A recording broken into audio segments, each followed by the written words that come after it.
on to cinema, it turns on to school, and you're making a lot of money there.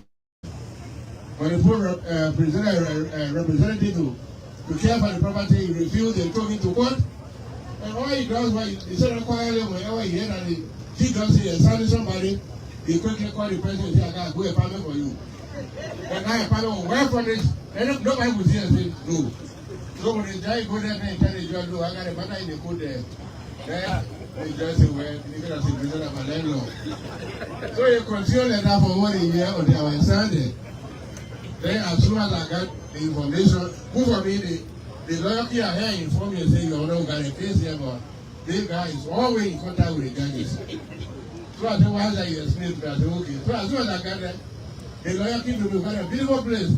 I said, no, I'm comfortable where I am. Even though I'm not comfortable with the place. But I came to trial, and all the point they go will tell me is that case cannot be here. I said, oh, be here. That case cannot be here. I said, oh, be here. Then, when you couldn't proceed with me now, you try to go through the jury. So I just call all the jury, I said, all of you give me your cell phone number, you got to give me the number. Then I told my phone, I said, I'm going to take you all of your photo. From now to the end of the case, I will monitor all the calls you will meet. If anybody make a call to where that's going to be, you will go to jail. So the jury all begin a friend. They say, the judge got nobody got a photo. And the father had always said the jury was unanimous voting against him. People start dancing by the time we are in upper Buchanan, but people start dancing to lower Buchanan. Wow. The superintendent came to me and said, we want you to be a resident there here. I tried the resident there, I said, no. The law said, resident job must come here. I can't say no. They said, no. They must put your resident job before. They come right here. At the time, they can't think I'm lawyer, but right now, that's the law. So you can see that, I'm saying to say that, when you are in somebody's house, you can never be independent. The judiciary has to be independent. But right now, for instance, in Kema, the local government are giving notice to the second court. They are actually moving, so we want to renovate our place. So you can see they're going to do it. We can't say the judiciary is independent when we are stepping in somebody's house.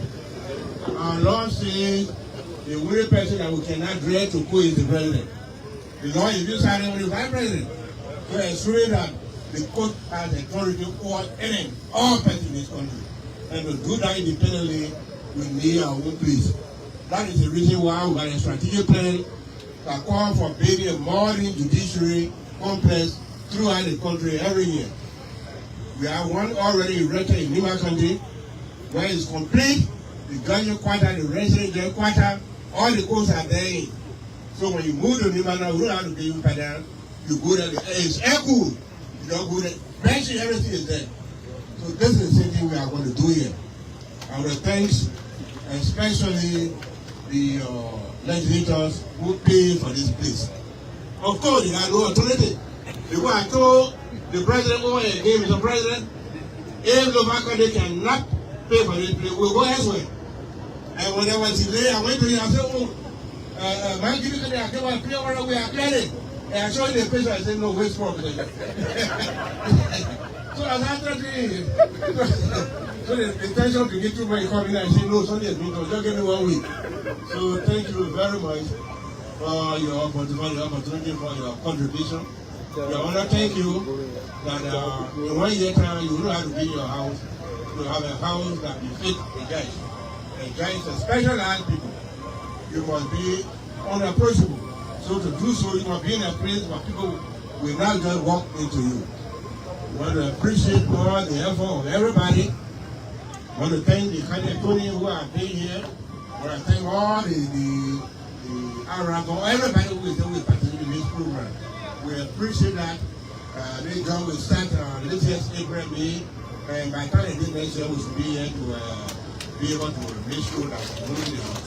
Thank you. We appreciate you so much. Thank you. The Chief Justice of the Republic of Liberia stating that this project is worth $3.2 million and should be completed in a year's time. Construction is set to begin in April or May of this year. We now take the Chief of Protocol, Republic of Liberia, for the Vice President to introduce the Vice President to the audience. Honorable Momo Saros, Senator Lofa County, Your Honor Yami Kwekwe Bese Senior, Chief Justice of the Supreme Court of Liberia, the Minister of Local Government and officials of government here present, Your Honor Papi Swa, assigned Circuit Judge, 10th Circuit Court, and members of the Lofa County Bar Association, the Superintendent and local government officials, special invited guests and citizens of Lofa County, the chiefs and elders of Lofa, the Fourth Estate, distinguished ladies and gentlemen, fellow Liberians.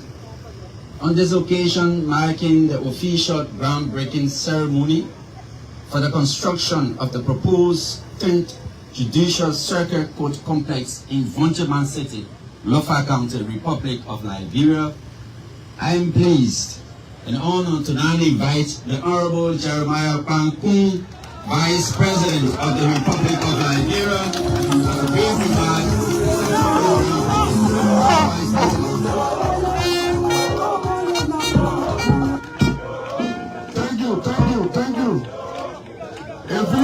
Thank you.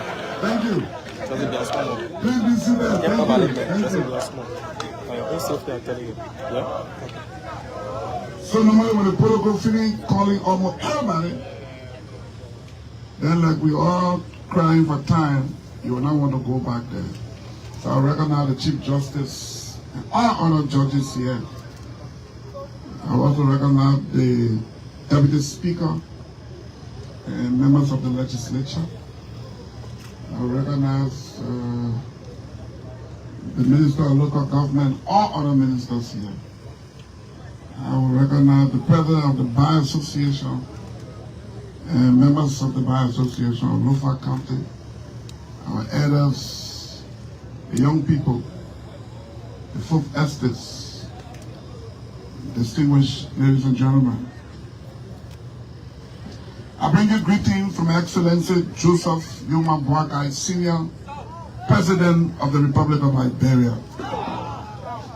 President Boakai, we are not being here today, but they are pressing national engagement.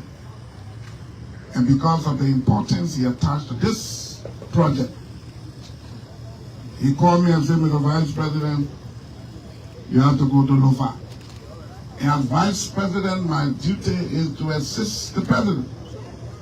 And so the President requests or order come first. If I even have my own schedule or program, it will pause and the President won't come first. And because the President won't come first, that's why I'm here. So all other programs we have to pause them to make sure we are here to represent the President. When the Chief Justice was speaking, he said, he spoke about a story of someone whose house everyone, all the judges used to go to, and that case is difficult to come on the docket. That is to tell you there could be a lot of that happy in a lot of counties. And that is why as a government we must speed up with this project across all 15 counties. And I think the Deputy Speaker sitting here as the second person in the legislature, you appropriate money. And here we're talking about $3 million to a complex, $3.2 million. People can do 3 or 4 there every year. Breaks down. There is no democracy. We only have a president. We witnessed in this country when rule of law broke down here in the 90s. Up to 2006 before the rule of law returned. And in this Lofa County where we stand today, the people here know what happened here. And so that's why we cannot go back to those days. And for us to not go back to those days, we must make sure that those things that support democracy, we must get them done. I am happy to be here in my own name, in Lofa County, the breadbasket of Liberia. There's an argument that Nina has taken over, I don't know whether it's true. But we'll keep our argument for another time.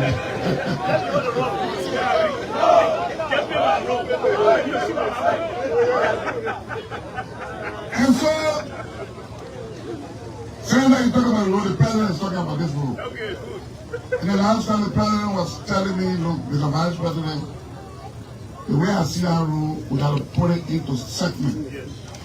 Maybe we need one group coming from Zagama to be going that way, the other group coming. They will put somebody in the middle. Then we can get the road done as soon as possible.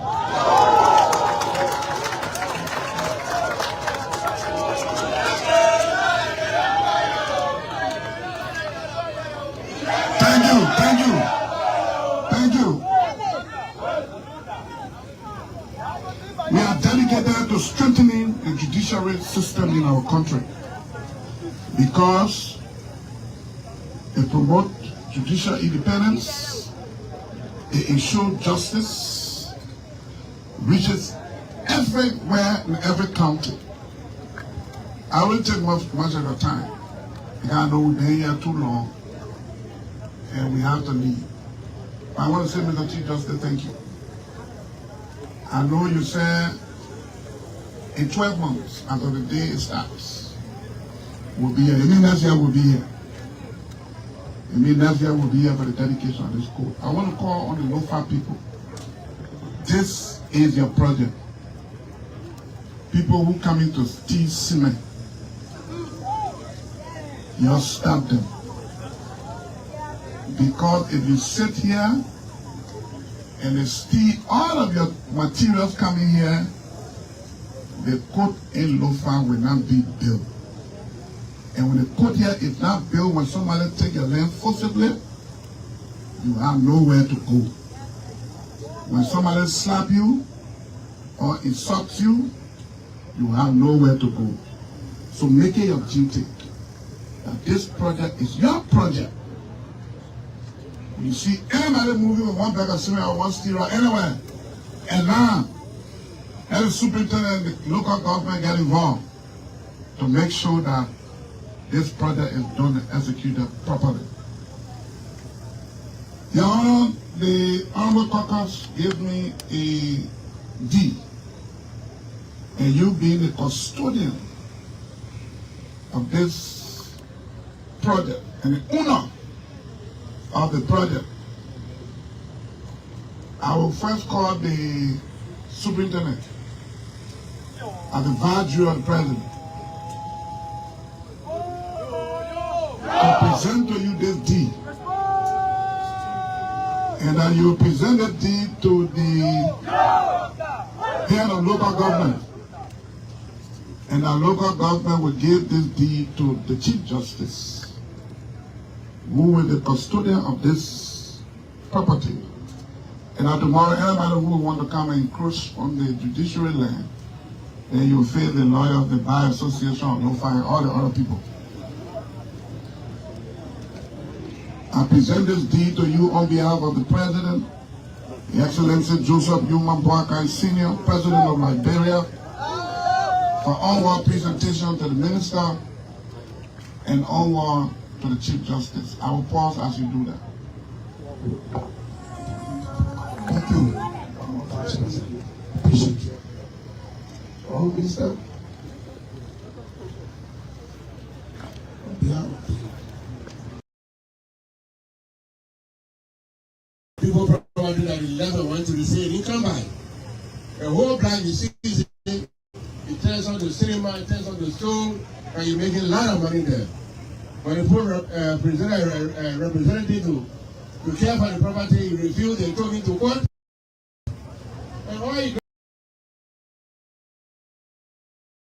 probably that 11 went to the city, he come by. The whole block you see, it turns on the cinema, it turns on the stone, and you're making a lot of money there. When you put representative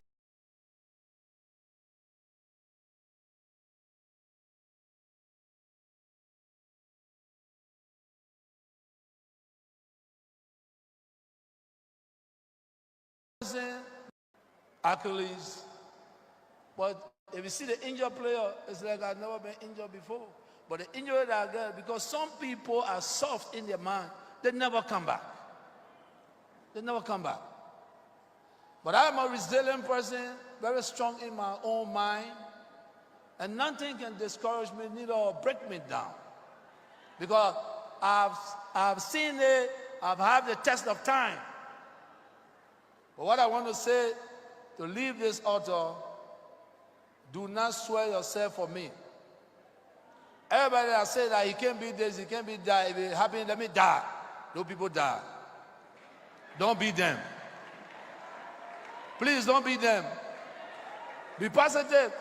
Some people swear, if Joy will have become this, let me die. Those people gone. It shouldn't be you. Be objective, be positive, and be able to hold a conversation. What going on in our country, politics, you got to understand it. You got to sit with even your opponents. Understand it.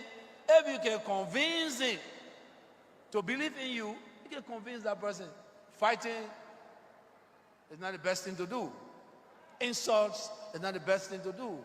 And that's why you see, when Jesus, every time they attack Jesus, he explained to that person who he is and what he's doing.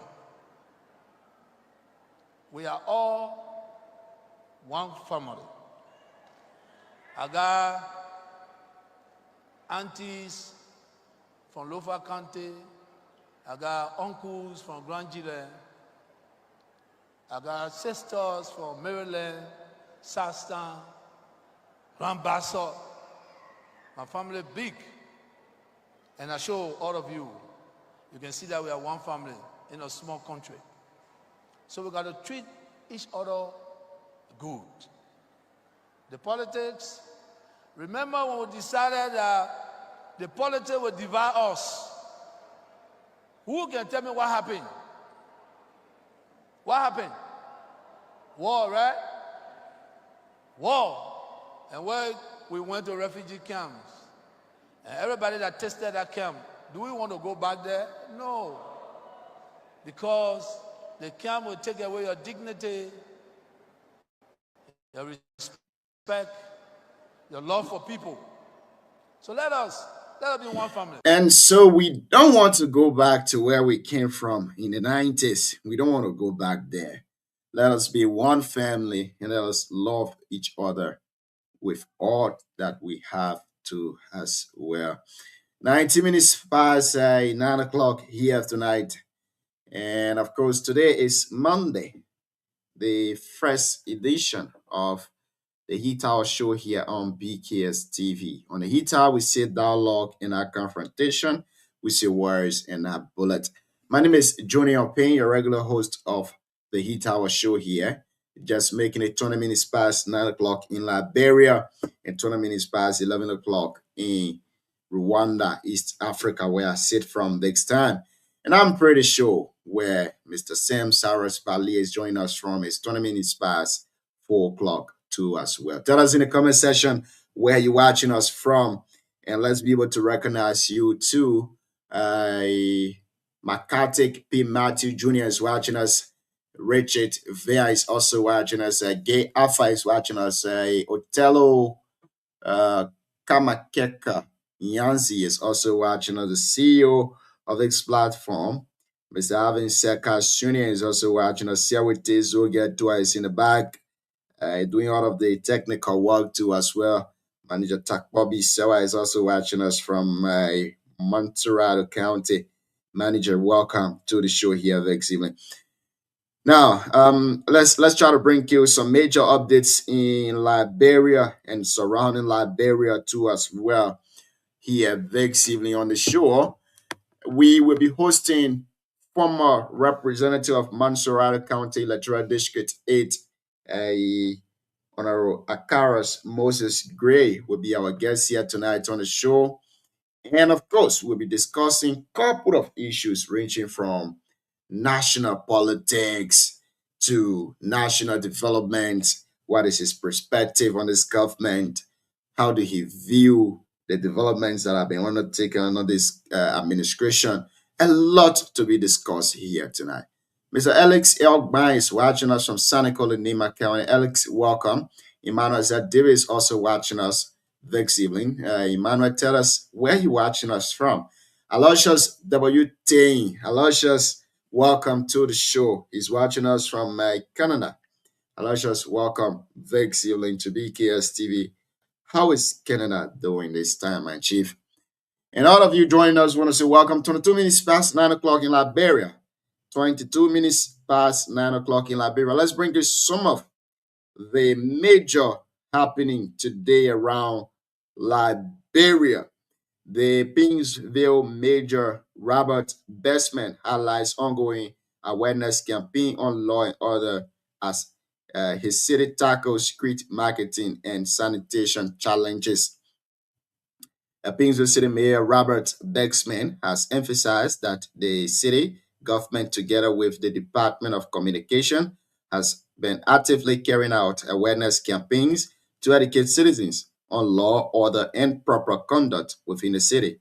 He noted that marketers have established a makeshift business center, making it challenging to remove them from the streets. According to Mayor Bestman, the city has provided a 3-month grace period at EAWA Junction, during which marketers are being educated through flyers and jingles. Meanwhile, the mayor acknowledged that several hotspots across Pingsville have become clogged with dirt, prompting the deployment of personnel to address the situation.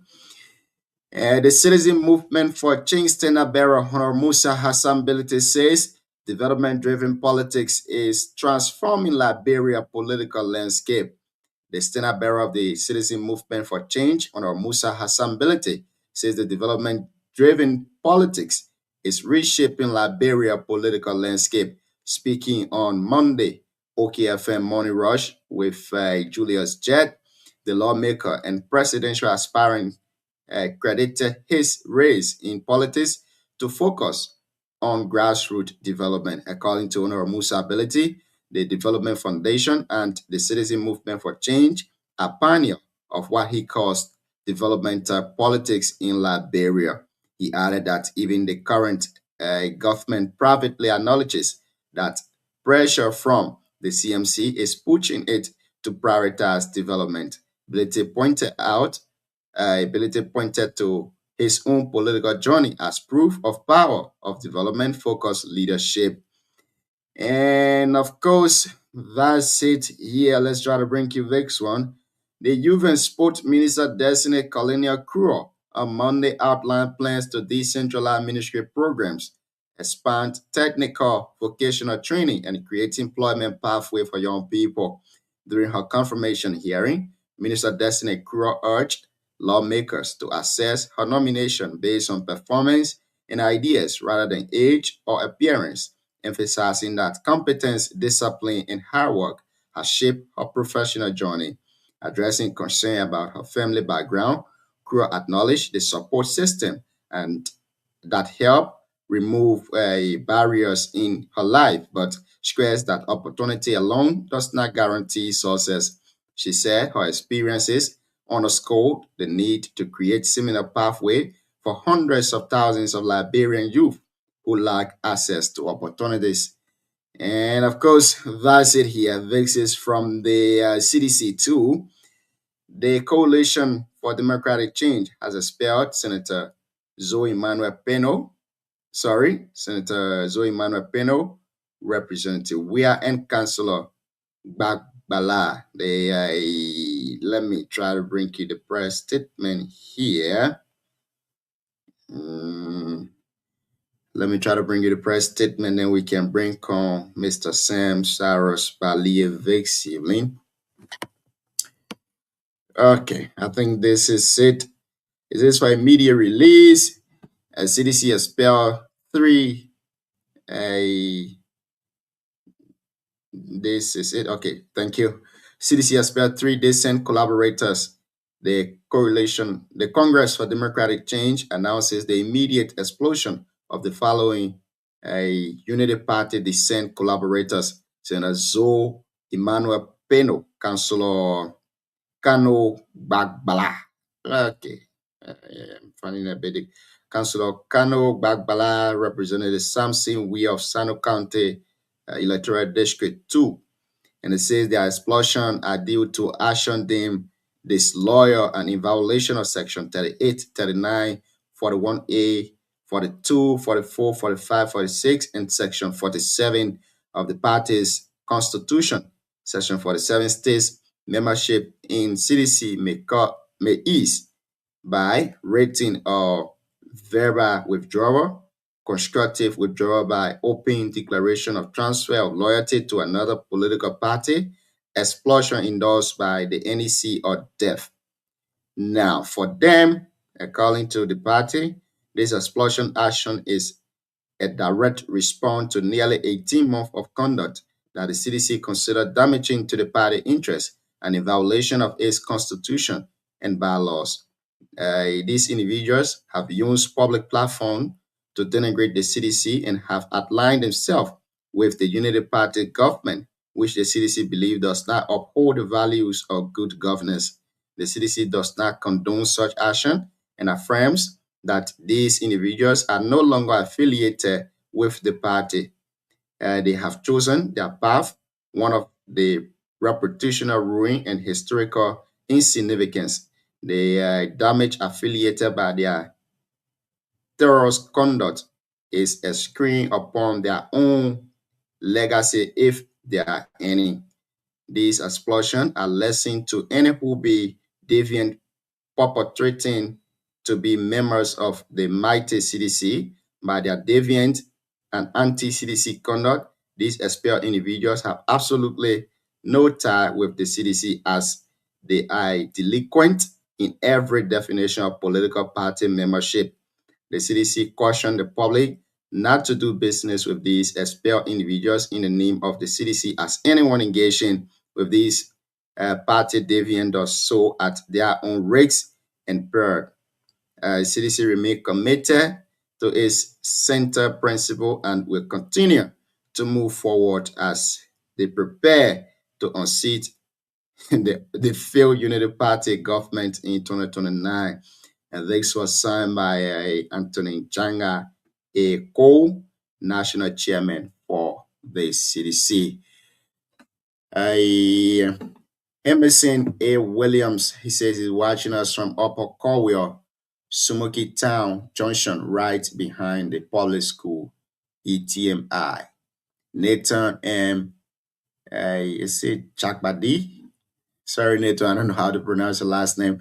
But Nathan is watching us from Greenville City, Sano County, Liberia. Nathan, welcome to the show. We've got 29 minutes. Our guest will be joining us very shortly. But Mr. Sam Saros Bali is here. Good evening. How are you doing this evening, Chief? Mr. Sam, are you there? Yes, Junior, I'm here. I was working. See, busy. See you here. I think Sam is having. How are you? Is there a network issue from your end? Can you hear me? Yeah, Sam, you're coming in broken, Chief. Okay, hold on one second. You are coming in a bit. You are coming in a bit broken. Can you hear me now? No, I think okay. Let me remove you from the studio, and then you can rejoin us very shortly, because I don't know what is going on. Let me. Ms. Alfonso Miame is watching us from Nima chapter CMC. Alfonso, welcome to the show here at Big City. Junior, you can hear me? No, I'm not hearing you, Chief. I am not hearing you. Oh, okay. Yeah, so I think I gotta go and come back in there. Let's put you in the back. Now, I'm a bit concerned as to the recent the recent recording of the vice president out there about what seems to be a campaigning for 2029. I believe it's so early, man. Eugene Favors Zion is watching us from Johnsonville. Eugene, welcome. Let's go for this break. We'll be right back. Still with us. Tell you something funny happened the other day. A little girl tested me. Oh, my school fee not pay. I said, okay, what can I do? Oh, our daddy, you know, the school fee. I said, okay, what can I do? I said, okay, send me all your CDC, send me all your CDC hat and t-shirt. It took 3 days to send it to me. She can send it. Then I took a picture and sent it to a friend. I said, the person that your friend, check. Who are they?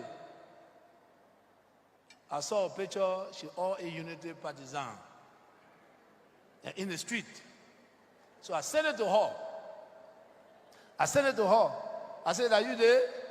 She said, oh daddy, yeah, you know, that time where, but please forgive me for God's sake. So we'll do a lot of things for God's sake. Whether you're a Unity partisan or you're a sedition.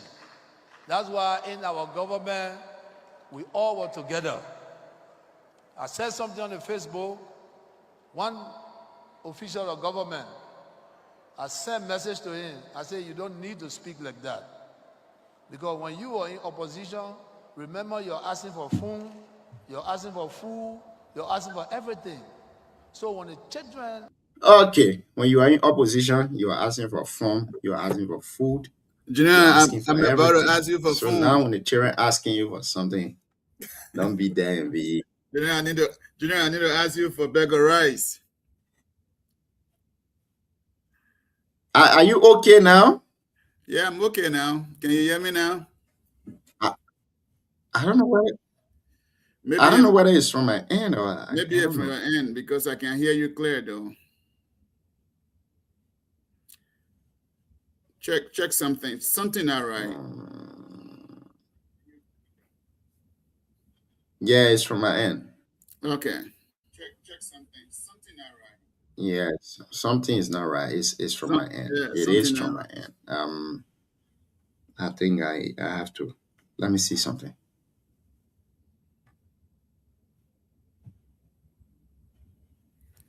Whoa.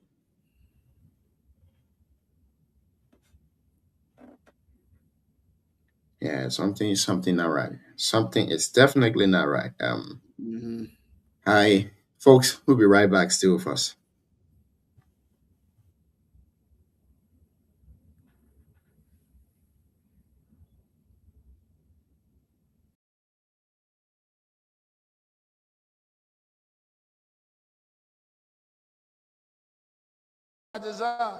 But give me food because we are human beings. Let us not hate each other here for colors or what we believe. The first thing we should believe that we are all human beings and we are family. So Bishop, I want to thank you for inviting me. I want to say this because a lot of people say, oh, you need to talk, you need to talk. No. I don't need to say anything. You know what's happening, you know the actions, and you will judge.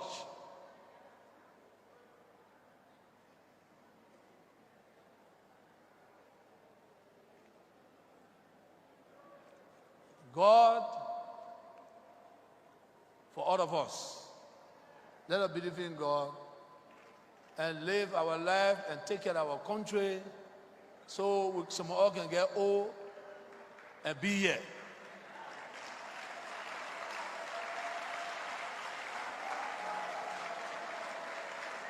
Congratulations, sir. Thank you for inviting me. And thank you for being positive. I listened to you and I want to came here today. You are a just person. And Pastor, you spoke to me in that room. Bishop, you spoke to me in that room. And I will say to you that my brother,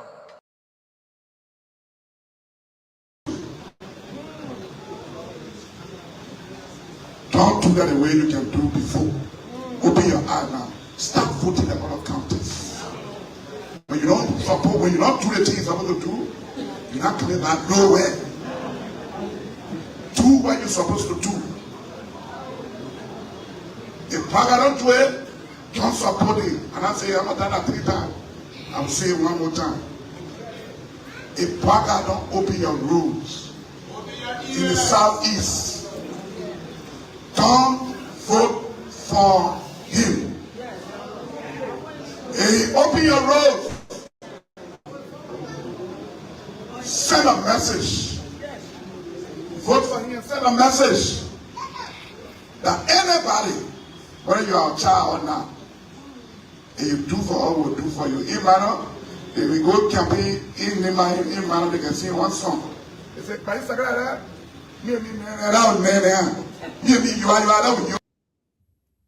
Mr. Sam, welcome back. Let's see again whether You can hear me? yeah, I'm hearing you through the Facebook, but you're coming in broken and it's not from your end. Or rather mine. You hear me through the Facebook? Whoa.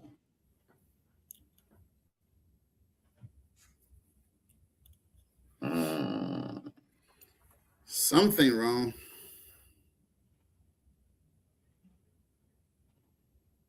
This is battle. I know. They say the person can kill you. You trick up will trick you. You fool up will fool you. You chakra up will chakra you.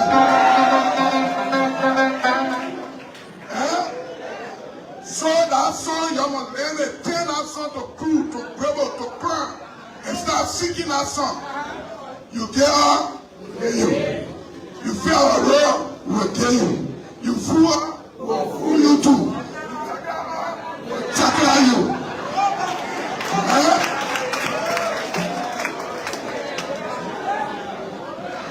So I wanted to be here today for long. I feel our man in their uniform to see. I'm going to find. The program already played when the president called me and said you got to go to Lofa. And you know when you vice president, you got to get a bed for everything. Now when I'm making prayer with people, I say, you see I'm a kind, you said that all the 27 I'm a kind, right? If the president not send me, I will come. But if the president send me, because the president assignment is my first priority. When the president called, I must move. Then before the president said, maybe you gotta go to Lofa. I said, damn it. The program is tomorrow 10 a.m. How do I come to Lulu time, leave by 6 o'clock and go to Lofa? I mean, I can't go back home. And me for you, I gotta go to Lofa. So I'll drive tonight to go to Lofa. That's the assignment of the vice president. When you vice president, you don't argue with your boss. You go in the room, you share your idea. If you get idea, you share it in the room. When the president sees it different, you support the president. Because there is one president in Nigeria. The executive, the power of the executive is in one person. The president of the Republic of Nigeria. The vice president will assist the president. It means you must help the president. When the president calls you too bad and bad, you must wake up. And I enjoy the relationship of a father-son to President Trump.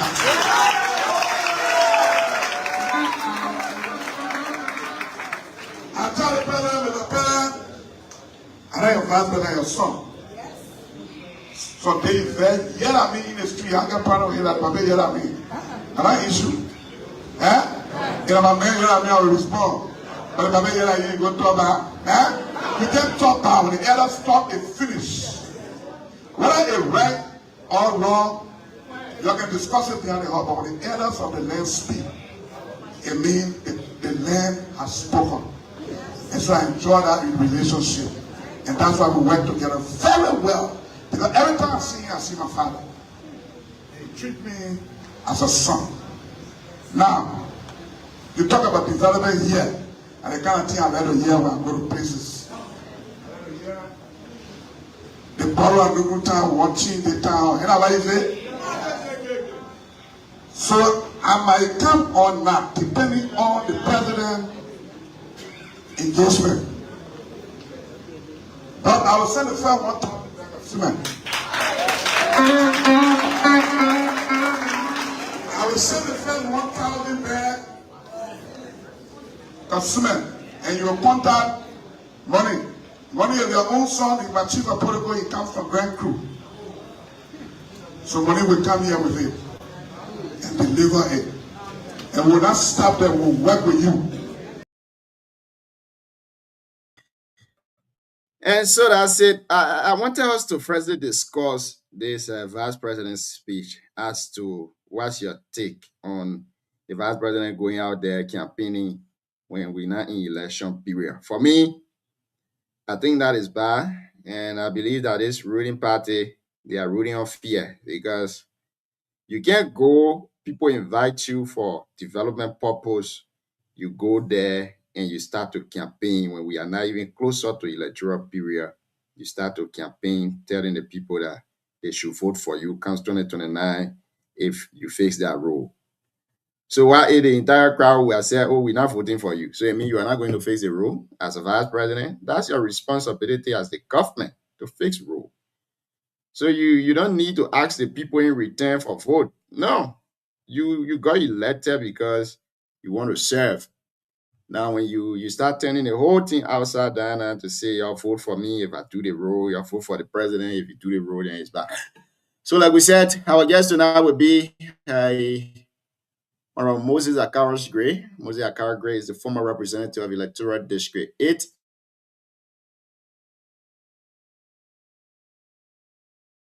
Let me not get any problem, Honorable Man. So Honorable Gray will join us here in the back already. He will be joining us very shortly. Let's bring Sam on. Sam, let's hear you 1 minute. What's on your mind, and let's bring on the Honorable Man. He's in the back already. Well, Junior, a lot of things been happening in our country today. I've been listening to a lot of videos, and it has been interesting. So I don't have a whole lot to say since we are expecting Akara Gray. We will wait here to dialogue with him tonight. Good to be on the show. Yeah, welcome to the show, Chief. Welcome. Now, on our grades here, the show is being relayed tonight on a couple of radio stations in Nima, including Voice of BKS in Butuo, Electoral District 5, Voice of Tapeta in Tapeta City, Electoral District 6. I'm told to that Radio Senway in Sanicola, Electoral District 2 is also relaying the show tonight. And we are here. We're going to be here for maybe 1 hour, some minutes with the Honorable Man. He's here. This is his first appearance. Honorable Moses Akaros Gray. Good evening and welcome to BKS TV. How you doing, Chief? Thank you very much. It's a great day, especially having the people of Nima County, the Republic of Liberia, on my voice tonight. And I feel good I'm on your program, and I want to say good evening to all of your panelists. And I hope I can do my best while on your voices tonight. I will try to do my best, and I hope that we just treat each other with courtesy and respect on the program, which is very essential for me.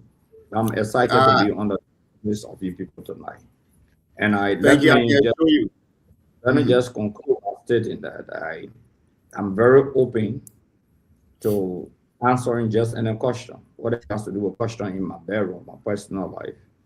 I think I have the opportunity now to explain my own story and explain the story of the CDC to the general public. So ask any question, don't restrict anything.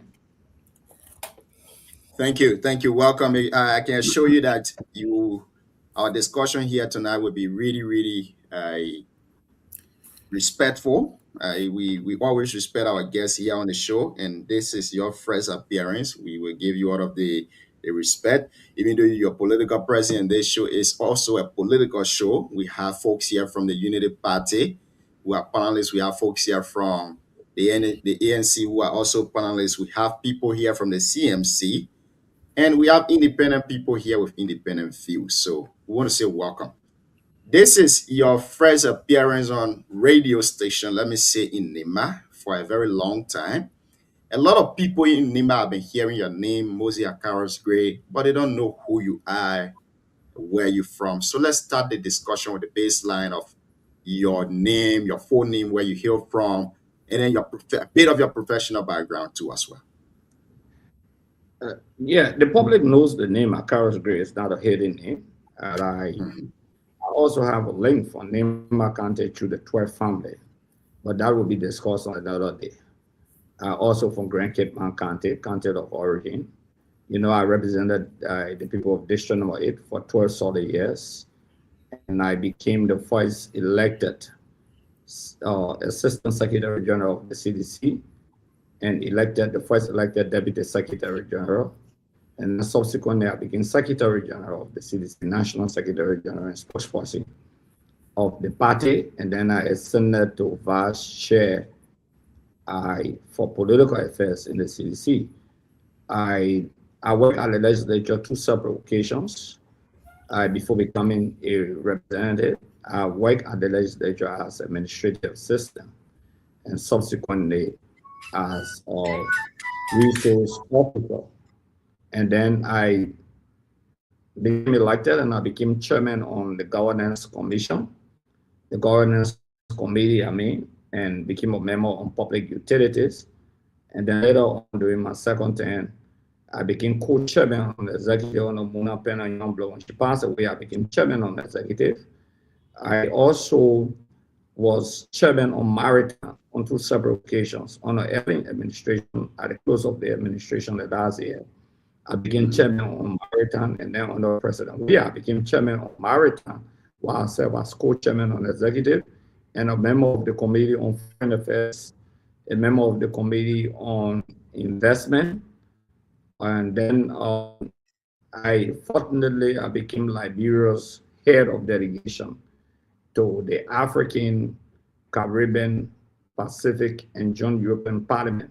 So I represented Liberia at the parliamentarian level. 6 years in Europe, in the Pacific, in the Oceanic countries, and in the African countries that fall out of the ACP-EU. That is the OACPS, organizations of Caribbean, Pacific, and African countries with the European Parliament, the Joint European Parliament. So I was head of delegation for the Republic of Liberia for 6 solid years. So I come to the table with wealth of legislative experience. So it's my terrain. And we all know that I live right in the single belt. So I don't know what more you want me to say. But Nima Kante knows well. Yeah. That's lengthy enough. Let's go now to the conversation. I want us to start with the CDC before we come to this government. You guys were removed from power in 2023. And now the propaganda have been going around that you want to come back to power in 2029. Let's start with you, Honorable Mosey Akaros Gray. You were defeated in your district, Electoral District 8. Are there any chance of Honorable Gray going back to Electoral District 8 for re-election comes 2029? First, let me say I take full responsibility for my own defeat. I've never shied away from that. And the cardinal reason for that is just clear. That I actually had an intention. I've declared I wasn't contesting after I won the election in 2017. I had declared I wasn't contesting. Howbeit, the party and other senior party members felt that it was important I go back to the legislature. Actually, I wanted to serve the executive in 2024. I thought it was essential to work in the executive. I've had a dream to work in the 3 branches of government at 3 different times in my lifetime. So because of that declaration, and at the end of the day, I actually decided I was contesting when voter registration was taking place and it was almost over. So many of the people migrated from this district. The public record of District 8 has shown that in 2005 and in 2012, we had a higher number of registered voters in Liberia. 2017, we came down into third, fourth in the Republic of Liberia. I'm not just saying Montserrat County. But then 2023, we had the least number of registered voters in Montserrat County. Because a lot of our people migrated feeling that Akaros wasn't contesting. So some went Mangivi, some went the 10 different areas. So yes, I take responsibility for that. The margin was less than a percentage. 83 votes different. So yes, I don't blame anyone, no matter what So the situation. will you be going back for re-election in 2029? Will you be going back for re-election in Electoral District 8 comes 2029? Let me make this very clear. That will be in the legislature 2030. 2029 is the election. I will definitely be in the legislature 2030.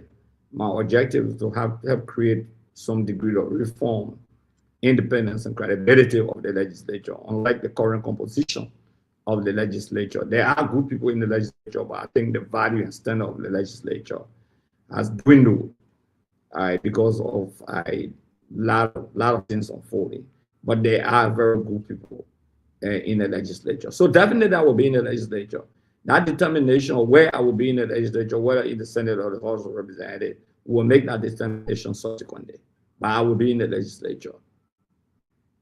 Great. And I will be there with a CDC majority. Yeah.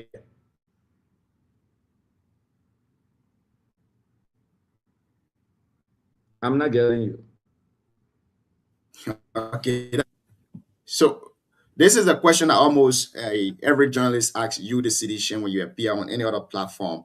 CDC was voted out in 2023. What do you think was the cause of CDC being voted out? And what are those things that you guys doing to come back very strong? The people in Nima listening. What are those places that you guys air, that you accept that you air in those places? CDC takes the singular responsibility as a party, and we can't run away from that as a party.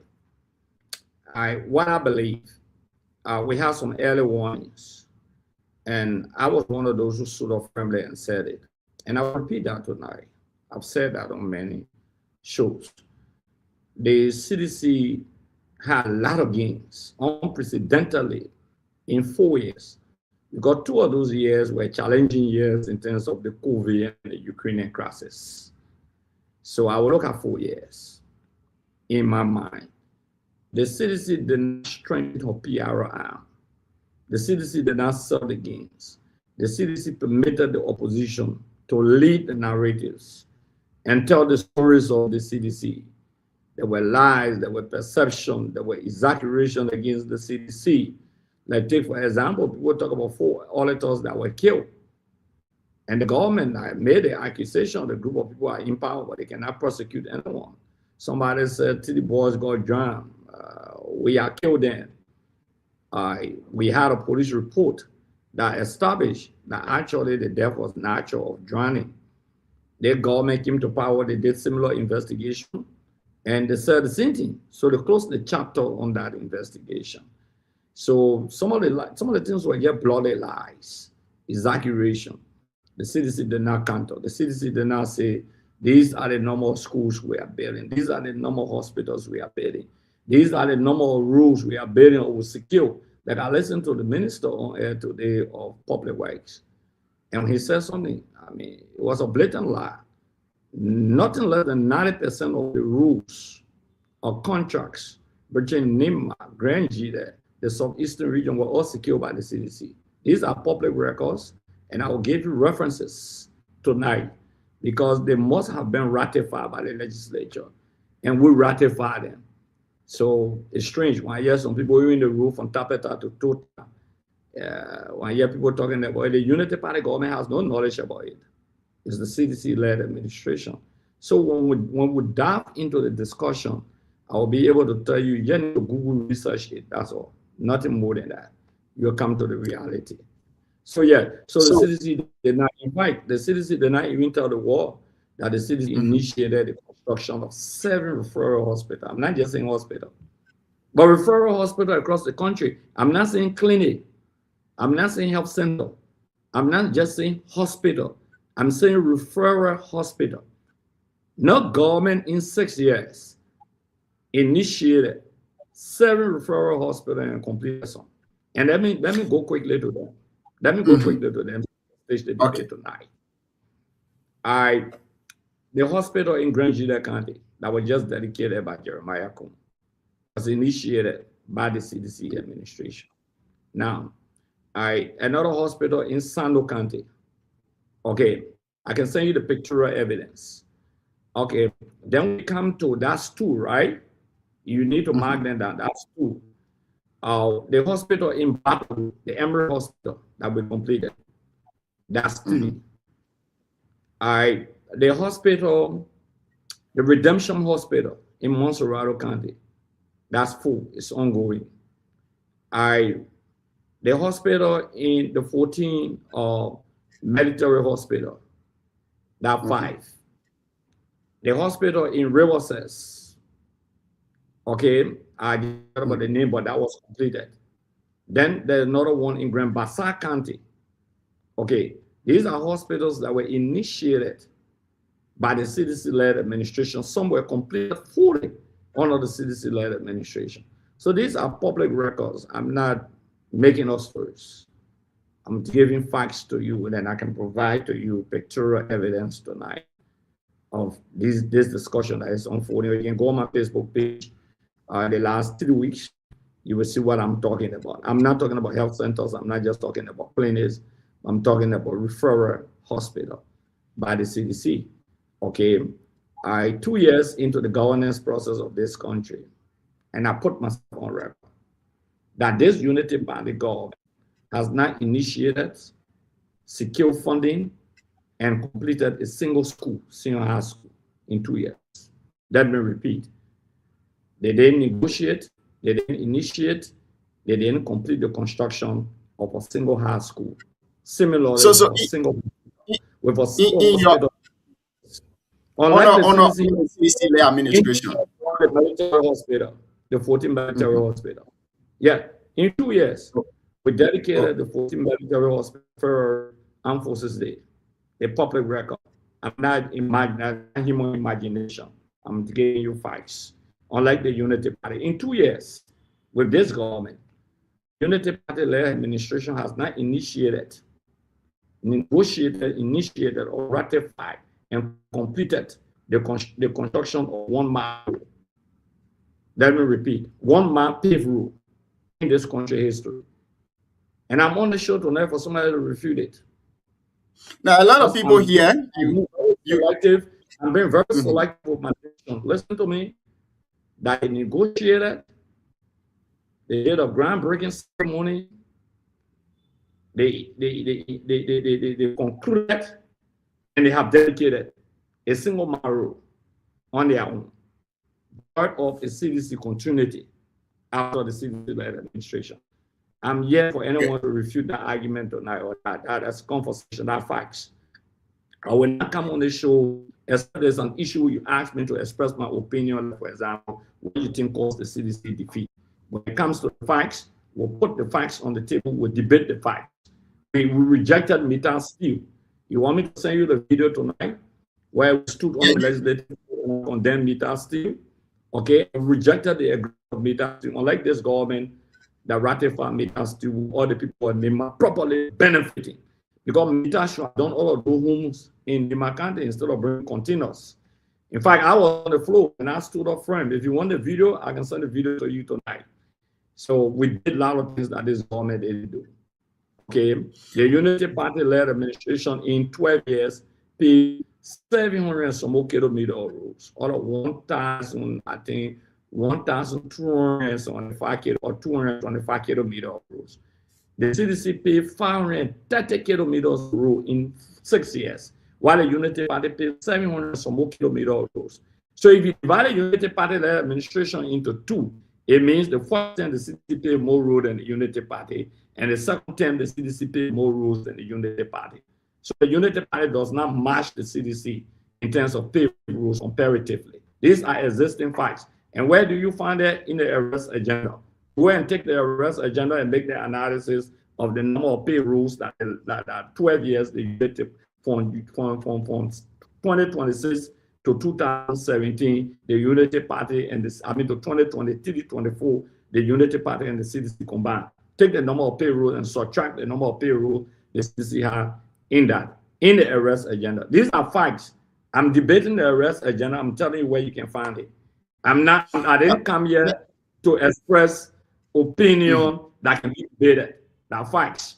So let me ask you the next question, Honorable. We didn't properly sell them. And in fact, interestingly, the Prince Johnson College that is in Denmark County, okay, to legitimize it and legislate it, I presided that day, okay, and it's the city-led administration that made that college, that provided charter for that college to make it a legitimate college in the history of the country. And I was the presiding officer on that day. Great. Now, the vice president recently, yesterday, to be specific, visited Negro Town. And when he went to Negro Town, he said to the people that if the Southeast Road is not paved before 2029, the people shouldn't vote for President Joseph Yuman Boaka. But if the Southeast Road is paved by 2029, they should vote for President Joseph Yuman Boaka. Now, I come to ask you this question, Honorable. You are a veteran lawmaker in Liberia, and you know the in and out of lawmaking. Do you think it is prudent enough for a sitting government that is currently leading or ruling the people of Liberia to be going around with campaign? Do you think they are afraid of the CDC coming back and carrying campaign message in 2026? The first thing was speaking context. Vice President Kuhn and I worked together in the legislature for like 12 years. So I will speak in context. When I was chairman on the executive, Vice President Kuhn was co-chairman on the Committee on Ways, Means, and Finance. So it means that in terms of the hierarchical structure, I was a subordinate at a superior at the legislature in terms of the chairman on the executive. I know him personally and very well. And I was showing due respect as Vice President of the Republic of Liberia. However, he's not that mature. He doesn't want to speak what to say and when to say it. A man who took an oath to uphold, protect, and defend the Constitution of Liberia and all the laws of Liberia will go to Nukuta or anywhere in Liberia and tell the people that they should change the voting pattern. He didn't only say if we don't complete the Southeastern Road. He said they must change their voting pattern. You got to play the entire video of his program of voting pattern. Then it comes to the Southeastern Road. Does he understand what he's saying? Which Southeastern Road is it? There are roads in the Southeastern Corridor. You got a road from Grand Bassa County going to River Cells, all the way passing to Sunday, going all the way Vancouver, G, Maryland, going to Grand Gillette. So when you talk about Southeast, it's a wide range of road connectivity. Now, he was co-chairman on Ways, Means, and Finance will ratify, when the city-led administration ratified the agreements leading to the process of implementing rules in the Southeastern region. In the next 4 years, it's not possible to pave all the roads in the Southeastern region. So maybe the stretch of road, maybe that's why he's discussing, but he didn't put it in context. So, but that's the commitment he made to people. Is it possible? Even in 4 years, you can't pave all the roads in Makant. Not possible. All the major roads in Makant in 6 years. So I don't know which context he spoke in. Unfortunately, it's a blatant lie, so to speak. But the Unity Party government has a history of lying. So it's not strange. You know, they spoke about the yellow machine. You know, the president said on the yellow machine issue, he was very clear and deliberate. He said, my friend, is giving the yellow machine to me as a gift. The guy from South Africa, the president on public record for that. The next time the president came, he said, let's see what Jobo Jala will not pay for it. Whether somebody will not pay for a gift. The yellow machine price was as high as it is something million, right? It came down to 23 million or 21 million United States dollars. Who bears the responsibility on all of these exaggerations? Okay. But look, I will say this much to you, that this government does not have the capacity to pay for the major roads across the country. They will try to lay the foundation, even the Rawalspur Road, SSF, the signed that contract with the CDC, the Rawalspur Road. Show me one road at the business of Eastern region that the CDC did not ratify the agreement for, or we didn't initiate. Just name one major road, and you take me off the screen, not to appear. I want you to check the record. These are public records. Okay? Yeah, Google say Mabudu Nipan speaks on Eastern Corridor. You will see the agreement. You will see the documents for the instant. Okay? So, anyway, Kuhn knows very well, Vice President Kuhn knows very well, that I really stand as co-chairman on Waste, Business, and Finance who ratified their own agreements and the grants. That's what the Constitution says. So he was there on the WIALA administration. So maybe he's speaking from that standpoint. But it takes a lot of time, a lot of energy, a lot of things. You know, you can sign an agreement today, a loan agreement to do the rule. It will take 3 years before you start the basement of the rule. Because the people got to raise the fund, they got to do accessibility studies to some of the areas. When they finish it, they got to pay people along the way, they got to pull cover. It's a long-winded thing. Even our IA road, 2 years now, the road, they have not done more than, I think, 5 or 6 kilometers of the road, the RIA road. So it's a big challenge to do roads. I hope to see that happening, but I doubt whether they will complete all the roads in the southeastern region. Thank you. Let's welcome to the show our CEO, Mr. Alvin Seka Sr. Welcome. Siawete Zoget Tour and Big Brother Sarah Sam Bali. CEO, let's go over to you. You can ask your 2 questions on this round. After you will go to Siawete, Mr. Saros and Saros to Siawete. Well, I'll add one question first, but before I do, I want to welcome our brother, Honorable Gray. I know it's been very hard to get him, and finally I was able to get him to come on here. With all his busy schedule, all the appearances he's making on Vera Talk Show, and he's running his own show, he was able to make time for us tonight. And I thank God LEC said came back for the honorable man to come on the show tonight. So welcome to the show, Honorable Gray. Thank you very much. We look forward to having you on here quite often. Hopefully this is not your last time, and don't be a stranger. Thank you so much for coming. So my question is mostly to Nimba County, right? As we all know, Nimba is a very important county when it comes to any electoral process, governance system in Liberia as a whole. Nimba was one of the reasons why, I think the major reason why you guys won and also you guys lost. And I would say the same with Unity Party. And the major reason was because of the late PYJ. So PYJ is no more, but Nimba still remains there. Nimba is still there. I want to know from your vantage point, what strategy you guys have in play when it comes to making headways in Nimba. I'm glad that you're on the show, Honorable Gray. There's this saying that says that when you say something more often, even if it's lie, and someone keeps saying nothing over and over and over and over, it tends to stick and becomes true. Where I'm from, the district I'm from, most people don't know CDC. We don't know anything much about CDC because the communication is not there. People like you or any other CDCian to really go there and convey the message, make those points that you are making tonight. People in Booth who are listening to you. That has not been the case for years and years and years. What's your plan from a CDC partisan vantage point? What's your plan going forward? Because it has to change if you guys are going to make any headways in Nimba. Good that you struck that point, but I will not tell you what's the strategy. I will just speak on the periphery. No party will explain strategy. But we need to reinforce our presence in Nema County. I concede on that. And I agree with you. We need to engage more stakeholders in Nema County. Nema is not a strange territory to the CDC. And let me say this to you.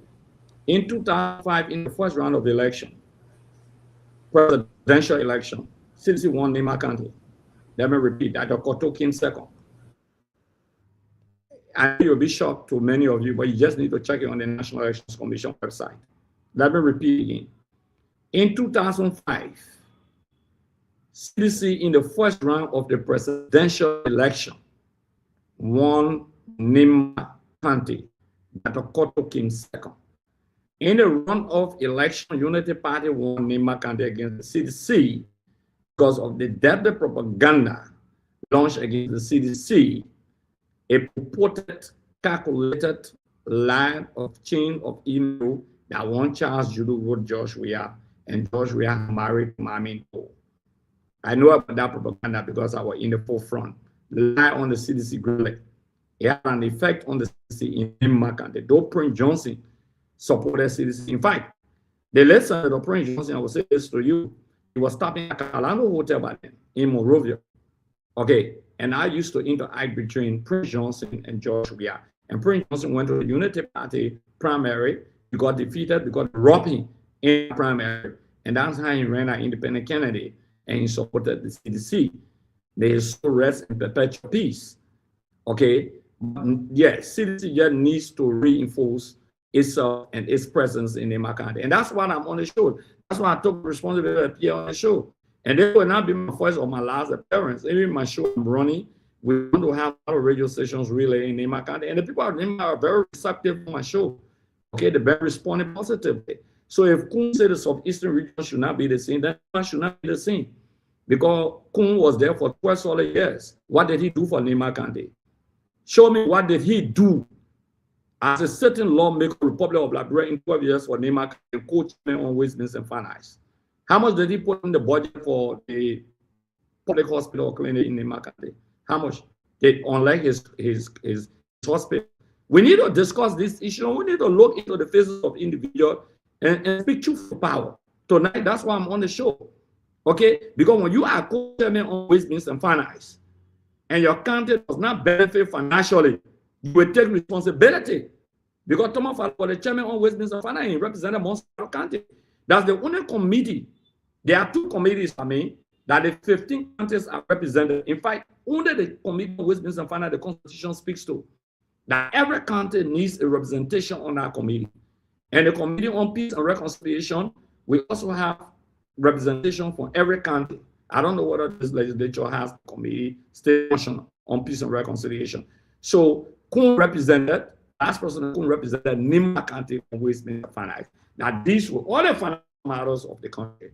So we want to be frank, what did he do for Nema County? That's the question. Why would Nema want to even vote him? What did he do for Nema County?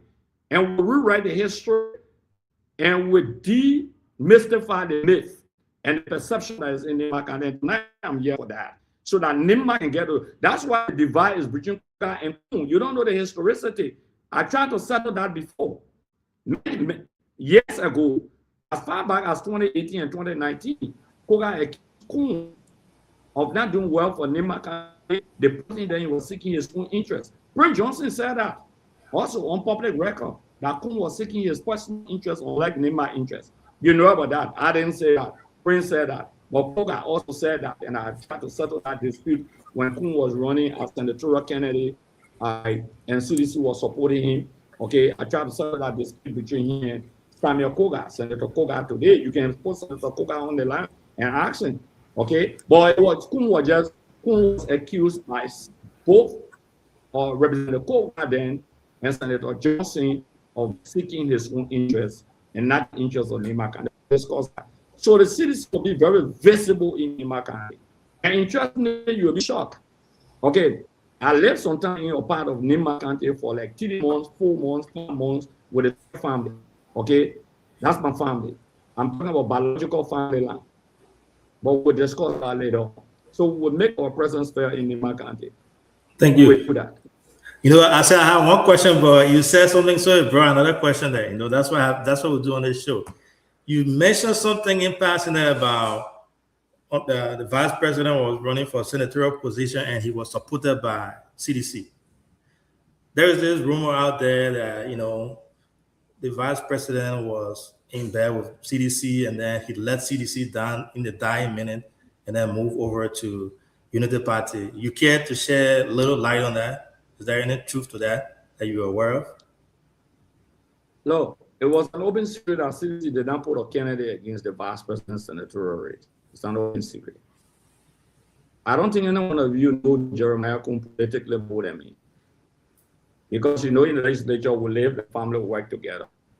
In fact, in fact, you will be shocked that I used to laugh on his business center in the cave there, SKD, the business place there, when he bring the goods from China and other things. I don't want to go into that personal stuff. But I will say this much to you. Kun is a traitor. It's a dangerous traitor. I don't care how people feel about that. For Kun to become who he is in Nema County, not just Nema, but the character he is, for that name Kun to become a household name, to become politically relevant. Kun and President William were eating in the same bowl.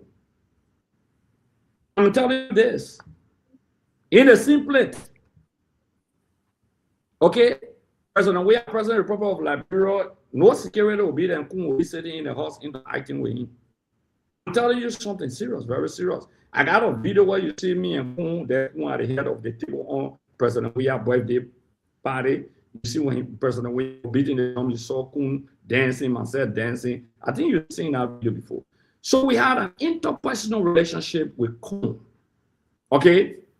To the extent that even April Johnson, who had gone, we believe Kun was safe. I just going to the extent the trust and confidence that we have in Kun, the way he presented himself. He's a politician, he had his own game plan, he has something under the seats. But things happen in life, we're moving ahead. But every long rope in the bush has an end. Every long rope in the bush has an end. Somebody said, Kun build a hospital. That a person, if I say Joseph Bay School, okay, the hospital Kun build in Ganta, a personal hospital is not for the government Republic of Liberia. Okay, in fact, money placed in the budget of the government or chairman of business and finance for that hospital, more than the major hospital in Ganta. Remember, there's a report on Liberia where they accuse Kun, Thomas Farah, or Reverend Enos, Representative Enos, and another person of taking money and putting it in the budget to build or have their own clinic, unlike the public hospital and clinic. So the hospital in Bay, a personal hospital, is not for Ganta. Don't say, I give it to the government to use. We get a deed to the government. The government get a land deed. They're barely owned by the government. No, the Bay is not owned by the government. The government helped the ERW hospital today to pay the workers of ERW hospital and try to help the hospital. That's the city of Kun hospital. If Kun is not violent tomorrow at a hospital, it's not for you. Okay? It's not a public hospital, it's a personal property. Okay? Like I was great Bay also, it's a personal property, or a Bay or school, that's my personal property. So nobody should talk about a Bay on Disney hospital. Kun, listen to me. Let's be real. Everybody, let me say something to you. I want everybody to listen. And Kun became lawmaker before he be hospital. And he became lawmaker before he be in Ganta. And he became lawmaker before he built the house to Tower Hill up there.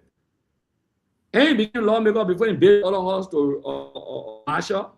The house to Ara too. And he became lawmaker. The house that Koji was living on 19th Street. And he was lawmaker before he built it. So Kun got it when he was in government. The little one he had before he got in government in Ganta was saying he gave to Ombil to you. You know the story better than I do. So he got it when he was in government. So there's no argument. I don't know why people would just argue like that. Okay, say he was a businessman. What kind of businessman? When the man played in 2005, when I'm more than $200,000, but now it's a multi-millionaire, and you got business and the exploitation of the Liberian people resources. The asset authority to go and match his 12-year money that he made as compared to the property he owned. That's what the asset authority need to do if they want to. If they don't want selective justice. Thank you, Honorable. Tonight, he did not do nothing for Nema County. He did it for himself. as Thank an you. individual. Thank you. Johnson Kunwa become vice president of this country. Thank you so much. Thank you. See, that's why I asked the question.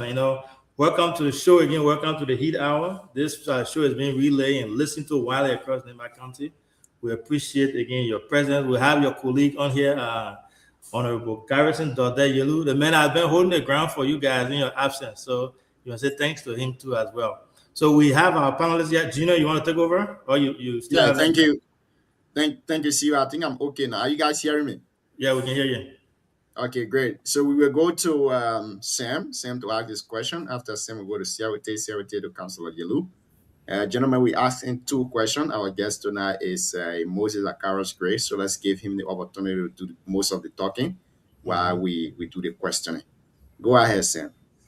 Well, Junior, CEO, Garrison, Siawate, DKW, of course, our guest, Akara Gray.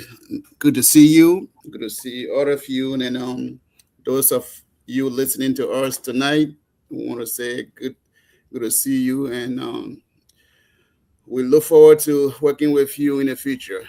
But let's go to the business here. Akara Gray, you mentioned a lot of things, but let's set the record straight, Akaras. You were in the legislature for the past 12 years.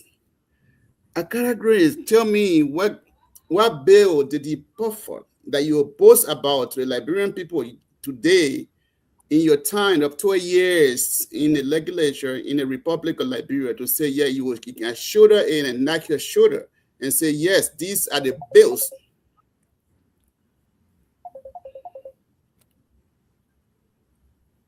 And the phone ring. Sorry. Okay, yeah, no problem. It's from me, sorry. So to just show to the Liberian people and the Nimba people listening in tonight that, yes, these are the bills that I put for in the legislation when I was there.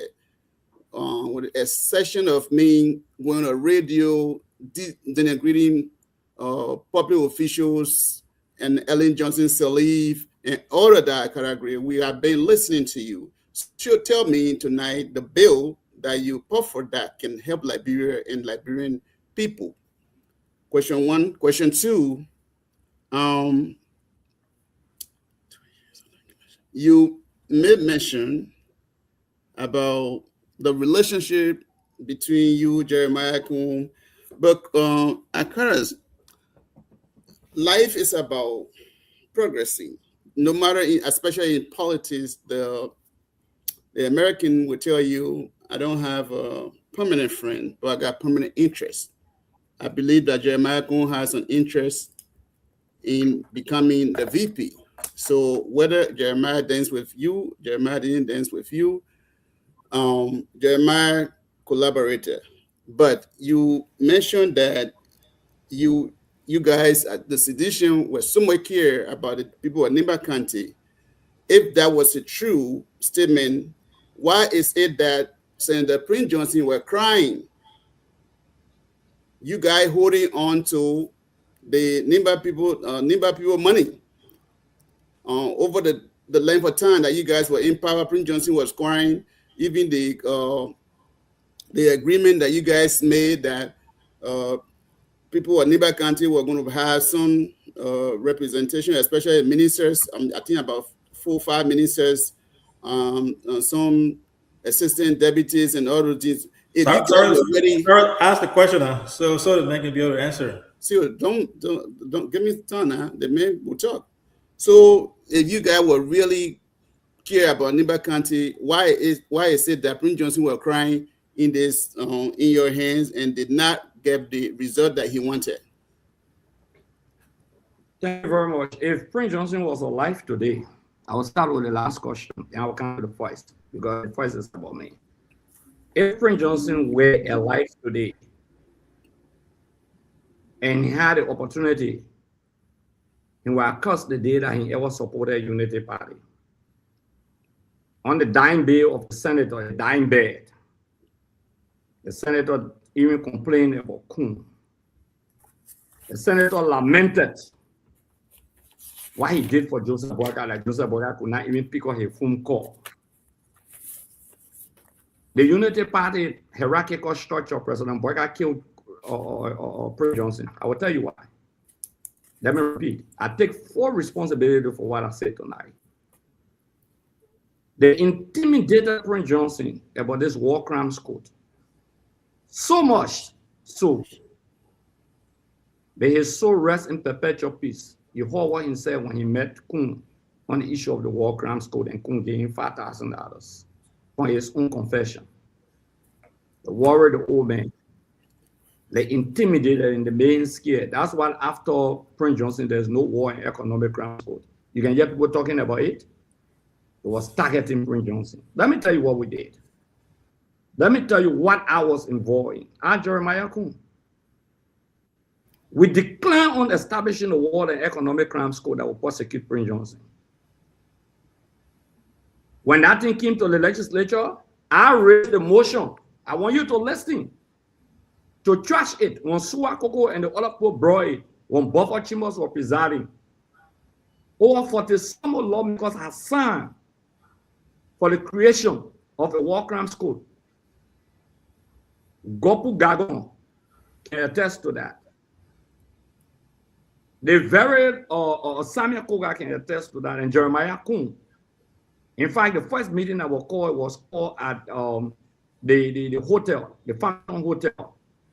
The lawmakers were invited with some international partners, including Taiwan, Gongro, and the rest of the people. They wanted us to sign on a memoir. I was not because I on the show. It was Kun and I and a few lawmakers who disrupted the flow that we cannot sign an a memoir for the establishment of a war crimes code because the hotel was not plenary. We were only invited to a conference. And then they brought it on the legislative floor. I trashed the motion on the basis of there was a petition between the Committee on Claims and Petition. 7 persons. Instead of the 7 persons making a report to the plenary on the establishment of war crimes code, they brought a report with almost 50 lawmakers signed. And that was in violation of our rules. And understanding the grounds of the legislature, I raised the motion to kill that idea of a war crimes code. Senator Johnson may so rest in perpetual peace, called me that day and said, "Thank you, Honorable." He said, "You really did well." So we suppressed war crimes code to save Prince Johnson and Nema County. That's what we did.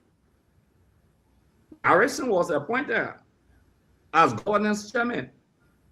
Who went and said no Nimbayan will be replaced from his job. Yes, in on public record, and Garrison was removed.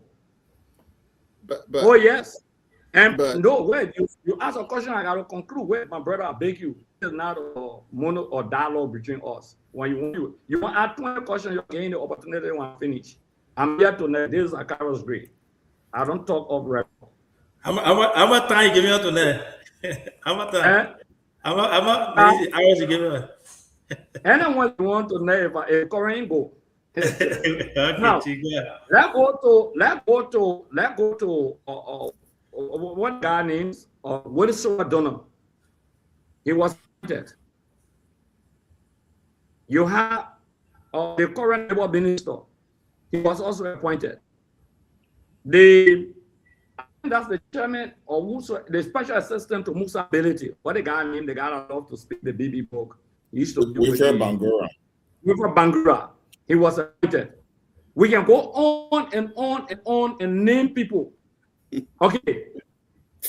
Senator Johnson, yeah, he had some issues that I didn't agree with the senator on some issues. Because when the senator wanted the university to be legislated and placed in the budget, the entire floor of the legislature, almost everybody disagree with only a few. You know how we passed that thing? I presided that day and passed on a yea and nay vote, and the senator called me and appreciated me. Okay, but you killed Senator Johnson because you bought war crimes court, you intimidated him, the man died, the court died along with him. There's nothing about war crimes court again.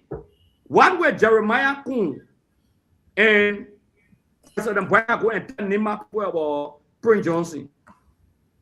Prince Johnson last days, probably you don't know, he called President Willis spoke.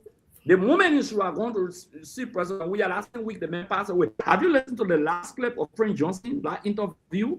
You need to play and listen to it. Okay, but that come to me, Akaros Gray. Put your vice president on the pedestal for 12 years. It showed me 2 bills. I in lead sponsor, I say co-sponsor, that in lead sponsor pass and sign into law. Don't bring me on the show again. I say co-sponsor bills, national bills that in lead sponsor. Let me tell you the bill. During the war, you know how many Nigerians crossed into Ivory Coast, into Guinea, some went Ghana, and they went America, and some of them took United States citizenship for the betterment of themselves and their kids to get certain jobs. You have a discriminatory law on citizenship that once those people, your brother, your biological brother who left on you because of war, went America and took United States citizenship, your brother children that were born there, automatically become Americans. The law that you had in the country before said that they can't be Liberian citizens anymore. Your own biological brother. I said, oh, you had a law as far as the 70s. I submitted law on dual citizenship, dual nationality. That means once you are a Liberian, you remain a Liberian. Now, because of me today, some of you who get foreign passport, Ghanaian passport, European passport, American passport, that because of Akaros Gray, your citizenship has been reinstated. So it's not only for NIMBA, it's for all Liberians across. They come to another bill. Have you heard about the code of conduct? Now everybody debating the code of conduct, the code of conduct, the code of conduct. That Garrison here, in fact, Garrison and our lawmaker together want to introduce the code of conduct as the lead sponsor of the bill on the code of conduct. I submitted a bill on nepotism to fulfill Article 5C of the Liberian Constitution.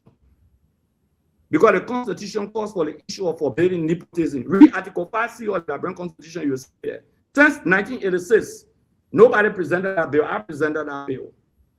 Today, in the Code of Conduct, we included the issue of nepotism. So the Code of Conduct, when you're talking about access declaration today, that because of Akaros Gray, the lawmakers, including Harrison, our lady sponsor. When today, you hear they talk about the issue of the establishment of the ombudsman to provide job opportunities in the Code of Conduct because of Akaros Gray. Today, we talk about the issue of conflict of interest. It's enshrined in the Code of Conduct because of Akaros Gray. He sponsored our bill. They're going to a bill that are co-sponsor to make drugs a non-bailable offense on our way out. I'm a co-sponsor for the Just Law of the Republic of Liberia to make drugs a non-bailable offense.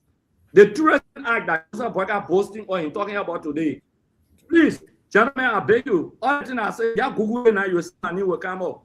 But that argument, okay, the tourism bill, I was the lead sponsor of the tourism bill, and Edwin Snow was the co-sponsor of the tourism bill. Today, Joseph Boyka is running around, reintroduced the bill, he didn't give me credit, because he presented as an executive bill through a State of the Nation address. The running around will get a tourism act. We have created the tourism authority. Okay, my brother, we can go on and on. There are some bills are submitted. They were passing both houses, but Ellen did not sign. For example, the Democratic Sustainability Act, the DSA, to strengthen political institutions so it can be driven by individuals. For example, the witness, there's a bill that presented in the health sector. Okay, to establish a children national maternity hospital. The House of Representatives passed it, Senate, the Liberian Senate. Ellen did not want it because the Japanese funds were going to JFK to the maternity war. The bill to establish a national children hospital and maternity, national maternity and children hospital. I submitted that bill. Okay, the patient rights bill. I also submitted that. We can go on and on. So you ask me, what has been the impact? When it comes to good governance, the best bill when it comes to governance, the chairman on good governance here, that the Code of Conduct bill. It encompasses everything about bribery, about gift taking, about compensation to people who work perfectly. Even there's a whistleblower provision in our law that says that when your boss is doing something wrong, you can say and you can be protected. There's a confidentiality clause also in our law. There are so many things in the Code of Conduct law. If you say you read it, you will clap for me. Okay. So these are the things that I did as a lawmaker of the Republic of Liberia. And as chairman and executive, I don't want to talk about that because those executive bills that came, the Local Governance Act, I didn't sponsor it, but as chairman and executive, I had to convey that, okay, like the Local Governance Act. There's another one will come to me. If I give direct precedential authority to the LSCC, they're fighting. They can go to court on their own and have direct precedential authority. So there are a lot of things we can talk about. I didn't sponsor that, but as chairman on the executive, I had to convey that. Okay, so today you're talking about NIMA getting a percentage of what will be developed in NIMA County, or the resources of NIMA County for the first time in the history of the country. It's on a way I let administration will pass the Local Governance Act, the LGA. Garrison Yang talk about that better than I do. He's a lawyer. He knows exactly what I'm saying. So it's a percentage of the resources that remain in the country, unlike in the past, to decentralize governance processes of the country. Thank you. I hope you will ask that question again today. Probably somebody misled you that 12 years I didn't do anything. Oh, but I didn't move. Thank you. My law, next time ask me about my representation and ask me about my oversight. Probably one of the entities you may be working to that my oversight I created those entities. Because my oversight created the Liberian Revenue Authority and created the Ministry of Finance, Planning and Development and dissolved the Ministry of Finance, the original Ministry of Finance and the Ministry of Planning. Both ministries were dissolved and merged into one. Thank you, Chief. Thank you, Honorable. I presided over those bills and the creation of those entities. So we can go to the next question. Thank you. Thank you very much again, folks. If you just joining us here tonight. I hope the guy is not politically rabble-roused because I'm not a political rabble-rouser. the man dropped No. So my internet. To say some questions they can ask me. Thank you. So we will go to Siawete's. To say some questions. So Siawete, you can ask your two questions. After you will go to I have to give other people a chance to speak. Other than that, on the first round, then we can go for the second round. Folks, if you just joining us, we are in conversation with former representative of Electoral District 8, Nima County, Moses Akaros Gray, or Akaros Moses Gray is here with us tonight. And we are discussing national politics and national development too as well. Siawete, go ahead. Let's hear you, Chief. Thank you, Gian. Good evening, Honorable Gray. Good evening to CEO Honorable Yelu and the rest of the folks. You know, I listened to Honorable Gray when he talks about how he knew Honorable Kun, or you know Honorable Kun better, and you're laying out most of these things Honorable Kun did. I'm glad he know that Honorable Kun, you know, build hospital in Ganta. But he said before, what did Honorable Kun do?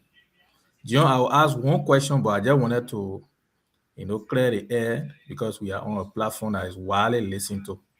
So I just want Honorable Kun to understand that the contribution of Honorable Kun in Nimba, there are many. That's why he was elected 4 times on the record. And if you listen to one of his video clipping session when he became senator, I think he mentioned you when you were going at the University of Liberia campus with talks. And he also said that he gone far beyond. And another thing I wanted to lay out is that Honorable Kun was the one who electrified Ganta City before the introduction of LDC. Honorable Kun provided electricity to the people of Ganta before becoming representative in 2011. Honorable Kun also constructed, as a representative, when you were also in the house, Honorable Kun constructed the E&J hospital and was turned over to government. I think you also need to acknowledge that.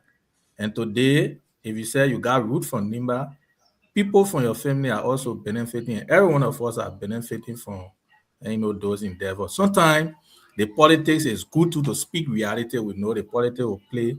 But I think when you, Honorable Gray, do something, even as an opposition, we also need to acknowledge that. So I just wanted to clear the air, that being, you know, the contribution of Honorable Kun. If we sit there to name most of the projects that Honorable Kun do today, we won't leave from here, because if you go to Ban today, the theater there was constructed by Honorable Kun.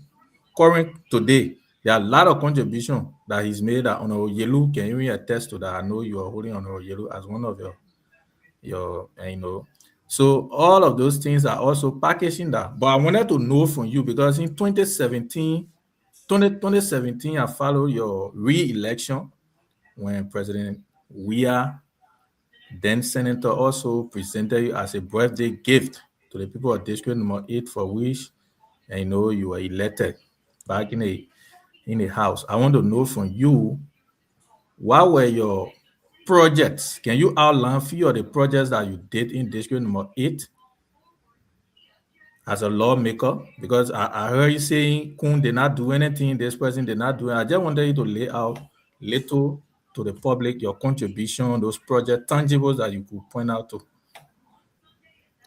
Okay, thank you for asking the question. For the E&J hospital, what do you mean by E&J? And I complete, not a hospital? No, it's a public facility, sir. Esther and Jerry Lynn Medical Hospital, that's it. What Kun hospital name? What? What Kun hospital name? But attached on Okuna, the man is the vice president. We call you Honorable Gray. You don't have to call me Akaros and Gray. You got to No, I call you Honorable Gray. I will not call you. No, but listen to me. Don't tell me how to call someone, because listen. I want you to understand. You can call someone Kun. You can call someone Akaros. You can call someone Badin. You can call him Chum. Okay? Y'all let it title be too much. That was suffering the country. That title the people will eat. I've been calling Vice President Kun, you notice it. So when I call him Kun, sometimes it's like interchangeably. I call him Vice President Kun, yeah, everybody listen to that. So it should not be an issue. So what the hospital Vice President Kun bill? What the private hospital name? You say private hospital? No, it was private and then he turned it over to government. Okay, let me correct you, because that the lines you're carrying in your county. Let me correct you today. I want you to listen to me very well. You know, it's sad. Vice President Kun built that hospital himself. We must acknowledge that. Vice President Kun could not run the hospital because he could not pay the nurses and other people. So when he started saying to national government, I want you to listen to me very well. Okay. He said, I turn the hospital over to national government to run. Who appointed the people there? The national government, the Vice President Kun appointed the chief medical hospital, everything to that place. The chief medical director, to the hospital. That a personal property, the government can never take that place for him until Vice President Kun takes the deed, that property deed and the land, and officially give it to the government. It's not a government property. You know what people do? It's not only strange to him. People got institution because they cannot run it. In fact, they don't have the money to pay, to buy all of the equipment, to buy everything. They said the government can run it from time. That governance we're discussing here. Okay? Like ERW, let me again, I want subsidies by national government. So many private hospitals are being subsidized by national government. So when Kun used the word, I turn the hospital over to the government, he wrongly applied the word. He meant that he wanted the government to subsidize the hospital so the hospital can remain functional. So the hospital are not government hospital. They never made a mistake in the history of their existence. It's not for government. It was not built by government. The land deed for that place was not given to government. Okay? So that perception in Ganta or in Nima that hospital for government, I want to challenge the vice president. If the vice president is serious now, when you come to Nima, your time say you get the deed to government, then turn the official deed over to the government to place in the archive of the government and in the name of the government. I'll give an example. Come back to my district. There were areas that were given to Samuel Iman district for government projects. But the Liberian government did not survey the area to get the deed, probably the deed in the name of the government. So they went, public school that are built. So they went community, the public school that are built, the elementary public school that are built. I had to renegotiate with the family because that land was for government, they had a shanty, about how to build those days. I had to renegotiate with the family that had the original deed because the PRC, the way the land was given to them, I bought the land almost 10 to 12,000 US. and we had to build the Sonny Wen Public School. That deed was in the name of Sonny Wen community. And I built the Sonny Wen Public School. And that school is a public school operated by the government. It's not a Carol's Grade School. The deed of that place is in the name of the community, and the school is operated by the Ministry of Education. Probably I just wanted you to know this. So you asked me some of the things that I did. I want to tell you. The Rachel Nixon School renovation, I took care of that. Okay. The Booster Quarter, Loma Court Community School in Loma Court, I took full care of that. We ensured that the drainage, the inland drainage, we took full responsibility of that. The Rock Spring Valley drainage that they have not built since 1847, the feces were wasting down on the people. We had to spend over $16,000 United dollars to do that drainage. We opened a district reading room and a district headquarters in the slavery community. Probably you don't know this. The place Representative Prince is building today in Jarlaston. I secure that land, we pay for that land in the name of Jarlaston community. Our objective was that when we win, we'll build what we call a community clinic or health center. Unfortunately, I didn't win, so he won. So he decided to put another structure there and not the health sector, the health center. So when it comes to the issue of scholarship, listen to me. Among all Montserrado lawmakers have more scholarship in Montserrado. There's no university in Montserrado County, I mean in Monrovia or my district. We have like 5 universities in my district and adjacent. And let me name them to you. In my district and adjacent, University of Liberia, UMU, AMU University, AMEZ University, SDA University that used to be here. Then we have Sherman Community College in District 8. Our students in all senior high schools in District 8, including J.J. Roberts, SDA, Monroe College, are paying no less than $40,000 US every year on tuition. Up to now, I still have students. Stella Marie Ray, I didn't even Stella Marie Ray in the district. Up to this day, I'm still taking care of students. I'm spending per year almost $15,000 US taking care of kids in high school. I taught G.W. Gibson. As a certain lawmaker, I went in the classroom to teach Tottenham and teach G.W. Gibson. Okay?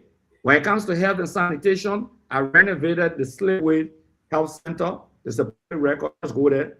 I pay not less than $20,000 in dollars to do some of this health center, by generating, renovating. That's what I did.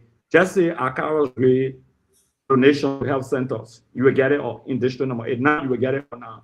Okay. So yeah, we've done a lot of work, but I don't beat my chest on these things. In fact, when I became lawmaker District 8, 90% of District 8 was not electrified. Capital Bar had no electricity. Slave had no electricity. Sonny Wen had no electricity. Booster Quarter had no electricity. Camp Johnson Road had no electricity. Part of UN Drive had no electricity. The entire Capital Bypass had no electricity. The entire roads in Singapore were devastating. All import holes through the SSF. We did all of those roads over in Singapore, almost all, nothing less than 90% of those roads.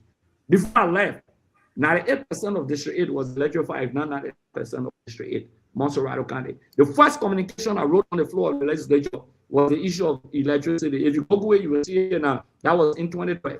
That's the first communication I wrote to some of the LDC managing director for the issue of electrification of District number 8, Montserrado County. So a lot of things, if we sit down to talk about District 8 tonight, you will not go to bed. And I told you the reason for which I got defeated, and I take responsibility for that. That focus on other national issues, because when you talk about Kun electrify Ganta, it's not possible for any individual to electrify Ganta. I challenge you. If you rent wire to 1 or 2 areas, I will agree. You know, quite electrification of Ganta. Do you know that the CLSG current that were coming to Ganta and all that thing, Ellen did not pay for it? That CDC had to pay almost $7 to $8 million, and Kun put it in the budget. Are you aware of that? When we took over, we had to pay for that current that we were calling free current. We pay for it. I want you to know. So for you to tell me that Kun electrify Ganta is a mirage. You have insulted the people of Ganta tonight to get 1 or 2 poles around the area that way you call electrify Ganta. People are using that electricity all in their homes, using free source and other things. You got to stop joking and stop exactly what did not do when he had a position as co-chairman of West Newton Finance. He did nothing for that county comparatively as compared to a hospital in Bill. That hospital is not for God, it's for him. I want you to know tonight. If you don't know, learn it tonight. Thank you. Thank you, Honorable Gray. Big brother DK Way is in the snow, so let's give him the opportunity to ask his question. John, I'm done. Yes, you asked your 2 questions, so we'll come back to you on the second round. Let's get DK the chance. DK, welcome, Chief. Well, man, you said you are making comment and 1 question, so we're done with you. Take your word for it. Yeah. So thank you, General Gray. You know, I worked with Gray in his first term when I was working at Capitol Building. But like here, I will take comment. I will make a comment, then ask Honorable Gray. Yes, my comment. The CDC Intellectual Brigade, headed by Honorable Gray, they are misdirecting their target. They don't know what they want in 2029. And so because of that, they are not gaining the momentum they need to gain to prepare them for 2029. Their message is not resonating well. Honorable Gray, the relationship between the CDC and Vice President Kun is over. You guys were in marriage and he divorced you guys because you guys were ill prepared. Honorable Gray, VP Kun was an asset to CDC. That's why when he left CDC and joined the Unity Party, the Unity Party became victorious. Unity Party won the elections. We are proud, I'm a proud Unity Party partisan. Unity Party won the election because VP Kun joined the Unity Party. The mistake you guys made was to let this guy who had the vote to slip your hand. And so everything that the CDC is doing, headed by you, is like, you guys are just doing free backing at how a dog will be barking at night. You guys need to redesign your strategy. Kun is far from you. Like Kun said before, Kun was representative, he became senator, he's the second in command in the republic. Kun gone far. Bibara, if you really want to come back, you guys need to redesign your strategy. Kun is not seeing what you guys are seeing. No, he gone far.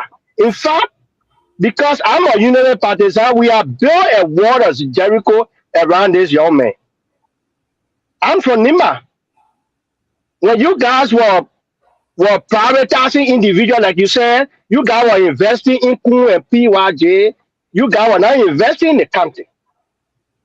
And so we are proud of Kun and President Bouaka are investing in our country. The strategy you guys brought against the people of Nima is, oh, we have PYJ and we have Kun. They will control Nima. And so when Kun left, you guys became frustrated. It's not at fault.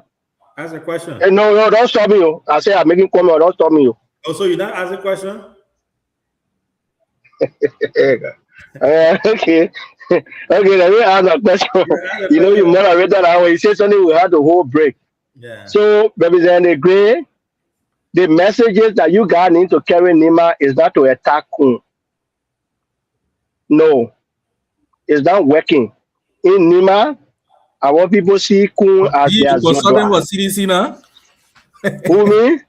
Yeah. No, I'm not telling them. I'm not telling them to attack on the vice president. It's fruitless. Not going nowhere. We just chakling it. You know, you know about them, man. No, you know about them, man. Gray is aware. And so, Honorable Gray, my question to you is, if you are to head CDC campaign, for example, in 2029, what would be your message to Liberians and Nimbada in general? Will the message be attacking Kun? How he's not a good man? Whatever characteristic, whatever reference you're doing to this man. With this thing, the other get you vote in Nima and in Liberia to make your quote unquote goal of 2029 for you to succeed in that? So the first thing you just the shock for you to admit that CDC was investing in Kun and not Nima Kante, it means Kun was greedy. He was only concerned about himself.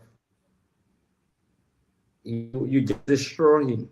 I don't think you're the good messenger for him.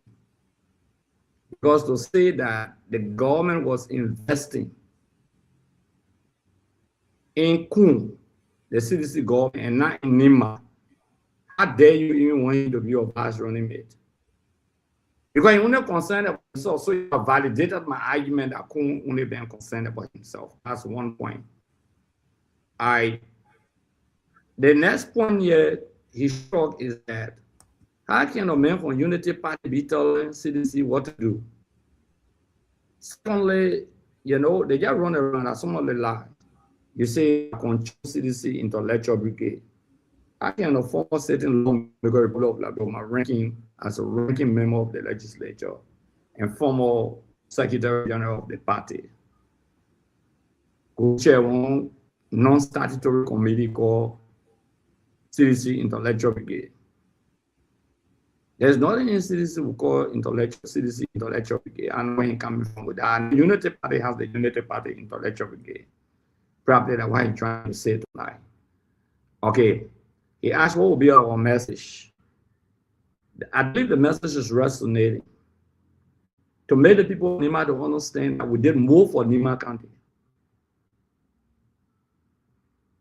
in terms of infrastructure development in Nima County.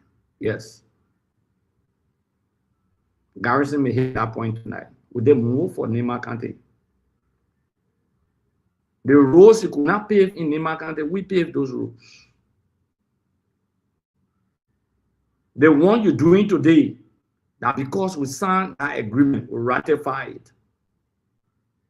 Those roads that you're doing now from Nima to Grange, that because we ratified it. The people of Nima are now blind, they can see. Nima will never be the same. Today, to say that Kun is so powerful and you leave Prince Johnson or the late Prince Johnson, it was because of the law of Senator Johnson and Nima John beyond Kun. Didn't because Kun couldn't even win either going to work correctly in Ganta. In Ganta, the bidding in Ganta, they won't buy it. The senatorial election that brought him to power, he couldn't even win either properly. And Kun has now won 4 elections in this country. Somebody said 4 elections, you are making a mistake. The vice president being on the ticket and the president win. The president the head of that ticket. Okay? And the president the can go vote for, they can go vote for vice president. And the president the can go vote for, they can vote for the vice president once I know. It's the president who is the arrowhead of the ticket. That's why they call it presidential election. Okay. But that put that aside. That put that aside. Okay. There's a public school there. Very now that the one in Kakata. That's CDC. They're not different person in that building. That's CDC. Okay. You want to have free public tuition free in public colleges and universities. That's CDC. You can't tell me that Nima did not benefit from that. No, you can't tell me that. My concern here tonight, and I want Nima to listen very well, that a lot of public clinics, public health centers across Nima County, Kun as co-chairman on Waste, Means and Finance, what did he do for them? When they were complaining about jobs, when they were complaining about poor facilities, the co-chairman on Waste, Means and Finance of the Republic of Liberia, what did he do? These are the questions that I'm asking. These are genuine concerns that we are raising. The Justin F. Doe Hospital, co-chairman on Waste, Means and Finance, what did you do? But you put money in the budget for your private hospital, you say we'll turn it over. Probably you don't know that when Sir Joseph brought the ambulances for the COVID, Kun got some of the ambulances. In the 2014-2015 budget, Kun sold the ambulances to the government of the Republic of Liberia to Eline. And in the 2014-2015 national budget, money was placed in the budget over 200,000 to pay him for the ambulances. Those donated ambulances for the people of Nema while they were dying during COVID time. I mean Ebola time. That's why I say you don't know who you dealing with. You say Kun left us, that's why we didn't win election. You're making a mistake. If you say Prince Johnson left us, then I'll hold back. 2017, we were Unity Party. Kun was Unity Party in 2017, he didn't vote for CDC, but we defeated Unity Party massively. The vote difference between all that 17 to 20,000 votes discussing tonight, so nothing more than 1% in the entire country. That's what we're discussing, that's what you're boasting about. Kun is not known across the country. Even the southeastern region in Council, nobody knowing that he can't even speak the vernacular for the southeastern region. Probably you don't even know Kun father from Guinea. You know Kun? Kun biological father from Guinea? We don't want to be question here tonight. No,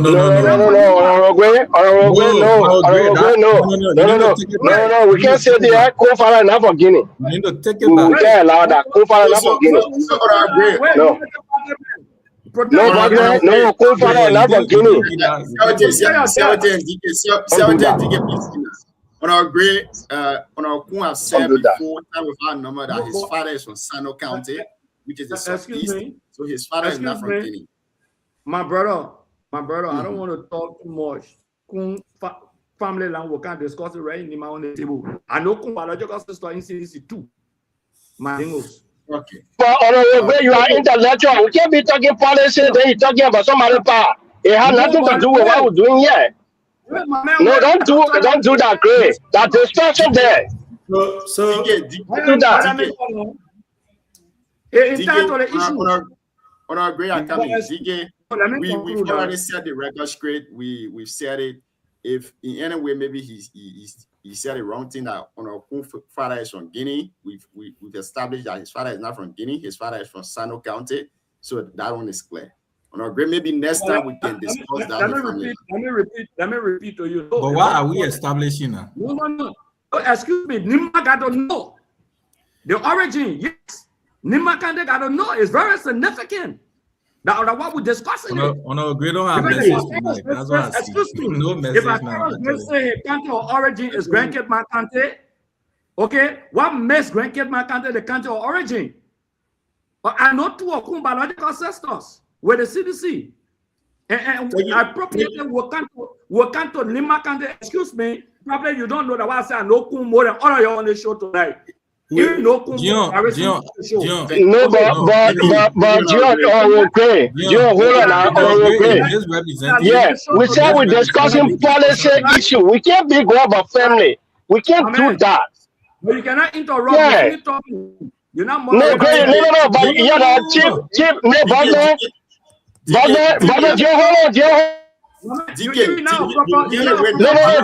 No, we can't. We can't sit there. Let me come in. If he needs due respect, even besides that going personal, he need to take it back. I will never take it back in the history of existence. You need to take it back. On our great. That's not politics. No, see how it wait. That what led to your defeat. You never about coming on the show. When I thought you can talk. On our great. No, when I thought you can talk. My emotions should not carry you tonight. So listen, Gio, let me come in 1 second.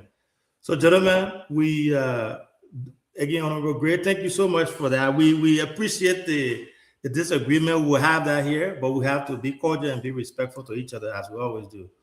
Honorable Gray has his point. That's his opinion. He stay where he want to stay on the show. We too, as the platform, we have the right to correct every information that we believe is incorrect. I will stay here and stay again, as everyone has said. Honorable Kun, Honorable Gray can say what he want to say. That's him. That's his opinion. It doesn't stay. I come in 1 second there. So we know that Honorable Kun, the Vice President, father hails from Sano County. We know that. That's a fact we established. So Honorable Gray is entitled to his opinion. He can say what he want to say. He's a politician. He can say that. But we'll let our audience know, the followers know that Honorable Kung, father is from Sano and his mother is from Nema County. So Honorable Gray, so let's divert from that and try to move to the next topic. Let me say something today. Let me say something to all of you. You see, when you're talking, I remain quiet. Some people are going beyond indirectly attacking. I remain quiet because I respect the rules of engagement. Right. When your time comes to talk, you can talk. Nobody's stopping you. The other man in the darkness down to the car waiting behind, interrupting the show. Okay. So let me conclude. You shouldn't use your emotions tonight. Let me conclude. Because it's unethical to be in car with people can hear decently saying now. Then somebody behind car we put a hand on a cheek like that. It's not girlfriend boyfriend show here. They're not girlfriend boyfriend conversation. We're having a serious conversation. Okay, people gotta know. But even on the camera, you gotta comport yourself properly. Okay, but that's not the issue. Just not talk. Let me maintain that when I can Nema County, I will be in Nema. I will inform the people that the man who call his father is his foster father, and I will prove that. Okay. Thank you. Thank you. Thank you very much. Yeah. Thank you again, folks. If you're just joining us here tonight, you're listening to the Heat Hour here on BKS TV. On the Heat Hour, we say dialogue in our confrontation. We say words in our bullet. I mean, that's it. On our green here, he will say his thing. We will stay here on our post analysis. We will say our thing. And we have to, regardless of the fact that we disagree with the guest on that, we have to protect the guest. We have to respect. So that's. I mean, if when our great go after the vice president, we will state clearly that he can do so. But the fact is that the vice president father is from Sano County and not Guinea. So let's establish that first. Maybe in the long run we can discuss that part. But let's welcome to the show Councillor Garrison Dodo Yelu Jr. Welcome, Chief. Let's hear you.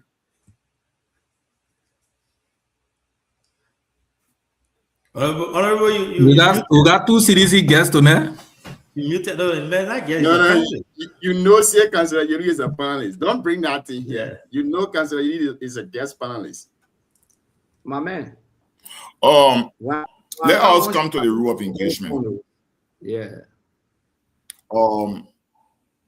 There is a very important show now in Nema. We got a lot of followers. I think we have over 37,000 viewers tonight. That even shows that we are really growing. But sometimes the way we conduct ourselves, to be a panelist, you have to get a thick skin. Because not everybody you will interview will say things to your likeness. A vice president couldn't get his office. If there have been anything said, the office will respond. That's the rule of engagement there. But soon they talk something, everybody getting very want to be in the combative mode. It's not professional. We watch BBC, we watch CNN, we see all of these things. So the same thing with party, we should learn it. Let's be honest here. Thank you. For me, I don't have a question, but I got a few points to make here. The first thing, DK, you said, because Kun joined the Unity Party, that why they defeated CDC. For the record, Kun had never supported CDC in any election in Nema. Check your records. From 2005 to 2023, he had never supported CDC in any election. If you have said Senator Johnson, then you make Council, you want me to provide you information, then you continue? No, please. Okay, go ahead. When you're talking, I didn't talk. In 2017, I and Kun supported Nunkwe. Nunkwe was the vice running mate of Boaka. So we supported. In 2011, we supported Unity Party in the runoff election. In 2005, Kun supported Liberty Party, and later on, he supported the Unity Party. He had never supported CDC. Check the record, it's not true. The time he wanted to support CDC was in 2023, and then he left CDC. So it's not true. You know, we'll come to the public forum and try to provide information, and then we'll try to mislead the public. It's dangerous. The lie thing in the party you're being on, and the same lie you're catching all your net today. Because you're lie, and even your own you're lie about it. So that is not true. I can challenge anybody because we all were in the NUDP. We supported Nunkwe together when Senator Johnson supported the CDC in Nema. And for you to say, CDC lost Nema, yes. But also understand the path from CDC winning Nema. in 2017, the highest number that CDC had ever put out in NEMA is that we produced in 2023 over 55,000 votes. We did that. So we even showed to NEMA, to you people who talking, that in despite Senator Kuhn and Senator Johnson going, in fact, we made Senator Johnson to sleep to villages and towns that he had never slept before, because we have a very robust campaign team in NEMA. So the information here is just a self-trumpet you are blowing. It's not true. The other thing is that my brother here with this contribution to NEMA. Let's be honest here. I can sit here and name 32 projects in District 4 that I carry on and never took it for myself. Everything we give it to the people. When I was on the budget committee, we kept the LRCC that you have linked with in the national budget. We kept the Ganta United Methodist Hospital in the national budget. When the vice president took over from me on the budget committee, Ganta United Methodist left the budget, everything was focused at his school. LRCC is not in the budget. The electrification, stop that. Stop that. Somebody putting lead on one day and doesn't come up back again. It's not electrification. That will be honest here. Like I have always told you people on this show from the Unity Party, I challenge you. In the 3 years of Unity Party, you show one groundbreaking they have done in NEMA. You say CDC never did well. But you can't say it. Everything your faith. But you ride, I listened to Sarah Day for yesterday, he said, we ride on the road, the face that cement road. Maybe we need to buy a good glasses for my brother, for my big brother. Because you ride on the quota from here straight to Doguato in your own district. But you say that cement. You get quota all the way going to Tapeta, you say that cement. They pass the road. I really wish you were in Liberia doing between 2011 to 2015, when we used to spend almost like 5 to 6 hours between Ganta and Banga. And we praise Madam Sadi because she faced the road to Guinea border. We praise her. CDC started building a very big market hall or city hall for Ganta. The market hall, Madam Sadi started CDC carried to the level. My brother sent myself from Belegate Sanctuary District. The Campley Market was relocated by CDC since the place they left it. That's how is it today. The road from Sekimpa to Doguato, that CDC. The GW Harley Hospital, that today it was relocated in Unity Party have abandoned that CDC. The Ban High School, that CDC. The electrification of Ban, or own district, that CDC.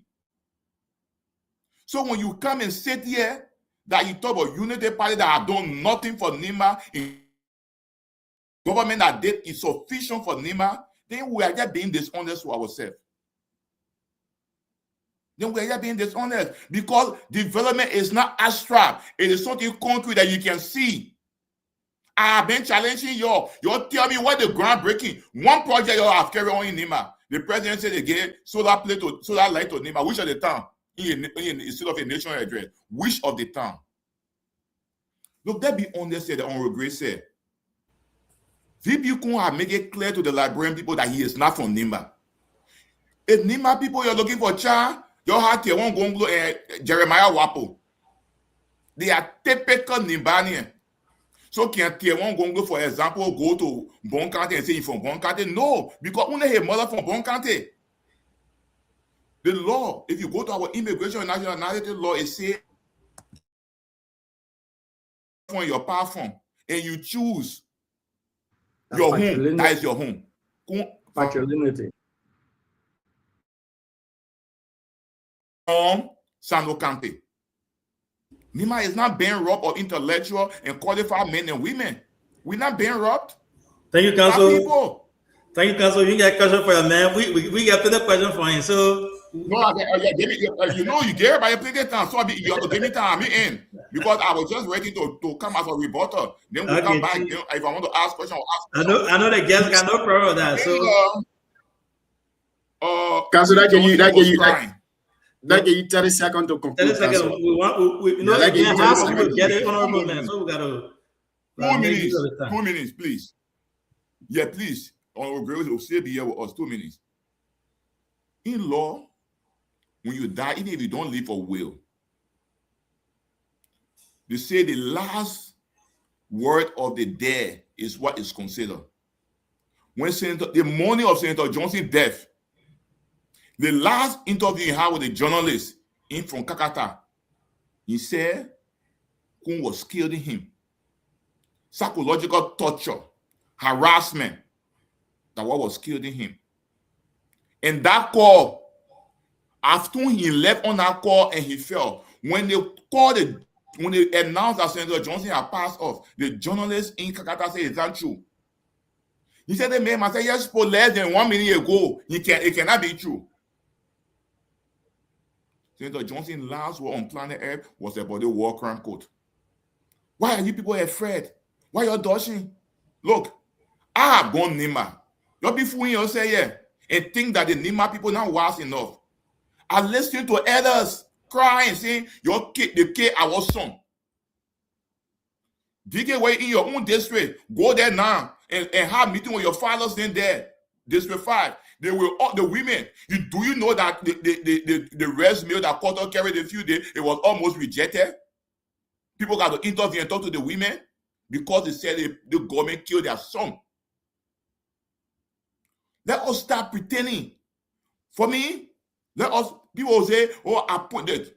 There was nobody. I can challenge anybody. Like the last time I said, maybe somebody family, when they have problem with their father property, who send the Johnson send the children to? That me. Free your child, represented them. You call me, say, "I want you to represent the children." Every time you used to send people to me. But when we talk, you call me the name, say, "You got to do this." We build that relationship with ourselves. But not everything you do, they diagnose will bring to the public. When we come to the public, we disagree with each other. When it comes to Nima, we in one basket. Honorable Gray, thank you. Look, nobody should lie to CDC. CDC is grounded in Nima. We are in Nima. And that while up to now, the little we can receive, we are still touching bases with our people. We are paying for school fee, paying for medical bills. We are helping pregnant women. We are helping people. There is no way you can discount CDC in Nima with our president there. A marketing strategy by the council. Thank you very much. Again, folks, we want to say welcome. People may each other one for all. Let's give our party. Leave our party a business. Let's give you 1 minute to respond to that, then we can go for the second round of questioning before we let before Honorable Gray respond. Honorable Gray, I think you're liking the show. Man, you are a tough talker. I know you are enjoying the show. This is my presence today has increased the number in radio land and your viewers. Yeah, you're bringing unity party where no one wants to listen to this. No, I got now. That's 5 we again. You got millions. Yeah, anytime Carol Gray appeared, I told the unity party people got to run there. I don't care what I mean. The medicine man, perfect medication. Okay, but Garrison struck very important points. That's why I said I will leave certain things for Garrison to talk about. This is your son from Nima County. Look, let me tell you about politics. Garrison says some very important things. When the individuals are intact, or the personalities are intact with the issues, we'll discuss the personalities. When the issues are intact with the personality, we'll still discuss the personality. Because characteristics are very important. But when the issues are disturbed from the personality, we'll discuss the issue and not the personality. What are the issues? All the questions you asked here today, somebody talk about Jeremiah Kun Bay Hospital. I had to respond to it and tell you it's not you. Somebody said that Jeremiah Kun electrified the place. I had to respond to it. Somebody said, oh, that Jeremiah Kun, Bene, that CDC, Lord Nima County. I had to respond to it, and Garrison had to respond to it. So you put him on the ground of political execution tonight and will not be left alone. We're executing. You bring an enemy for political consumption, we're consuming. Okay, like a meal. That's what we are doing tonight. So why are you in your feelings? Don't get in your feelings. People are saying the Western about Carol's Gray. Why are you getting in your feelings tonight? When I talk, just hold on, but Councilor, Thank you very much. You were abreast. Thank you for your contribution to Nema County Board. That mistake would never be made in Nema. Nema would never be the same. Thank you. You even corrected me tonight. Because 2005 in the first round of election won Nema. You even came to 2017 again in the runoff election. So you corrected me. Because in the runoff election in 2017, we won 14 counties, all of 15. Only Lofa we didn't win. So we won Nema. So we have a history of winning Nema. In 2005, first round, that Okotokin second to us. And now in the runoff election in 2017, we won Nema County. So we won 14 counties, all of 15 counties. So I want to correct the guys who just say CDC always lose in Nema. We just need to do what we can do in Nema. And Garrison, thank you for standing up in Nema. And all of the colleagues out there in Nema County, we will be in Nema. We will rewrite the history and the story. That United Party show one place they are don't go. But your son passing around, you go to the Southeastern region and say you're doing groundbreaking. You go to Grand Gila and say you're doing groundbreaking. You can't go to Nukuta and say you're doing groundbreaking. What are you doing for Nema County now? That to establish war crimes court and Capron Johnson, that the one we can talk. We'll talk about how Capron Johnson. We're talking. The metal 5,000 you gave it to the papi after the papi went to him. And he was the presiding officer. The vice president is the presiding officer of the Liberian Senate. He's the president of the Senate. He was presiding in the established war crimes court to arrest Prince Johnson and kill him. That the one we can talk. That fire coming from a mountain, that Jeremiah. They say we're not talking. No, that Jeremiah presided over the established war crimes court for Liberia. He presided as the vice president of Liberia. He signed a document and sent it to boycott. Now why can't Prince Johnson? Thank you very much, Honorable Gray. Honorable Gray, I got a question for you. Do you know what I mean? As the honorable man. So see you, I beg you, before you ask the question. Honorable Gray, the platform here, we like to carry credible information. It was not a war crime code that killed Senator Johnson. Who presided over the establishment for the war crime code? I come in, Honorable Gray, I beg you.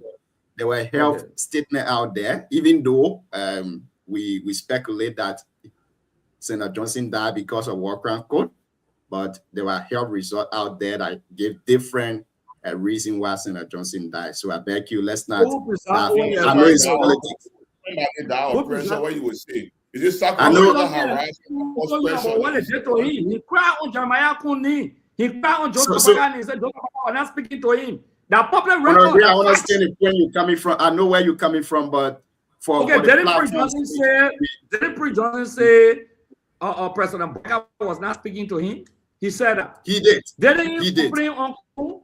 He complained. Didn't Kuhn preside over the Liberian Senate for the establishment of war crimes for Liberia? We have doctors in the country. They said the old man died from pressure. So what caused the pressure? What caused the pressure, Gion? What caused the pressure? It's the vice president that presides over the Liberian Senate. Let's not go into that. Okay, thank you. So let me come in there. Honorable Go again. Thanks for appearing. As you said there, your appearance got a lot of people want to call in. A lot of people want to be part of it. But you are the guest. Again, we give you all the respect here. We have to ask you for permission. Is it okay for us to take call? Because I never planned that with you before coming on. So if it's not okay with you, we'll continue our show. If you're okay. But maybe after the questions, then they can take calls. After that, I conclude, then I leave. But my man, we are here for people to call and express their view now. Yeah, okay. So I want to make sure. That. So we will take a few calls, and then from there you can respond, because a lot of people calling. Want to make. We have our second round, right? Yeah. So let me make my point. I see you. Let me make my point. We're take call. I'm here. Let me make my point. I protect the CEO, please. Yeah. Gion, 1 minute. If we say we're taking calls, that means we are waiving our right to second round of questions. Then after the call, you know what's your fear now?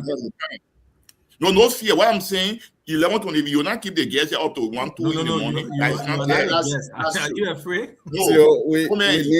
want the man to come every time on the show. We're not afraid. That means I Man, need to let you go. There have been a lot of things unpacked here, and we need to make clarification on some of the things that were unpacked. You are panelists. You are panelists. No. I'm a panelist. I have a right. No. Council are coming. No, they can't right be your guest. Can come and be guest. Then we can put you on the show. Then you be around with you. If from the family of 1%, the 1% family we don't have issue with you people. Gentlemen, that guy is the most now. Yeah, we just run on it now. Not fair to our audience now. Gino, let me come in there. Gino, let me come in. Gentlemen, y'all can discuss your issue. I have the right to put anyone in the back here, right? Being on the show is also a privilege. We are here. We are trying to be able to be respectful and guide our show. We can't talk over each other. We have to respect the guests. We have to respect the host. We want people to continue to come on our show. We can't have first impression this bad. We can't, everybody can be talking the same thing, and we will all not be happy over our questioning. So the man is, I don't know what time is in Liberia now. He has been here for this long. Even though he's saying he got all the time, we still can't, so that we have to respect the time. That way, the next time we invite him, he'll be happy to come. So we all can talk over each other. Let's do it one at a time, respect each other. Okay, I asked the honorable man if he's okay with us taking few calls. And he consented. So what I'm going to ask June to do, June go ahead and take 2 or 3 calls. The honorable member will respond, and then from there he gives his parting comment, he leaves, and then we'll do our closing statement after that. See, okay, you want me to make a point? No, you CDC member. You CDC member, man. We beg you, Chris. Chris, I beg you. So if you're listening to us and you want to call, you can call us on. We have this person. I'm pretty sure this is Edwin Corden. Edwin, good evening. Good evening, yeah. Good evening to your panelists. How you doing this evening? Welcome. Let's hear you 2 minutes, Chief. Thank you. Where are you joining us from Saturday evening? Where are you calling us from? Are you in Lofa with the Vice President? I'm in Uganda right now. Oh, okay. Okay, go ahead. Yes, so like regularly I listen to your platform and other platforms. So I listen to the 2 former representatives in studio discussing things. It got me laughing. When you two and there, nothing happened. Just the one my own traditional Allah said. When you were on the budget committee, everything was rosy. And then when you learned in sport, then another question came in my mind. Everything was okay. They tell you 8 projects. Then you get Honorable Carbon came and beat him. And since the defeated in all other elections, he has gone in that same district, he always been defeated. That's great, man. Oh, I just defeated a few days ago in a district that he didn't want to stay talking there. What that different accounts be? Is that the same grade was represented? Go ahead. I'm asking, is that the same grade Akaras? Yeah, that's former representative Akaras grade. Okay. So you let Akaras know, Stephen did nothing, absolutely.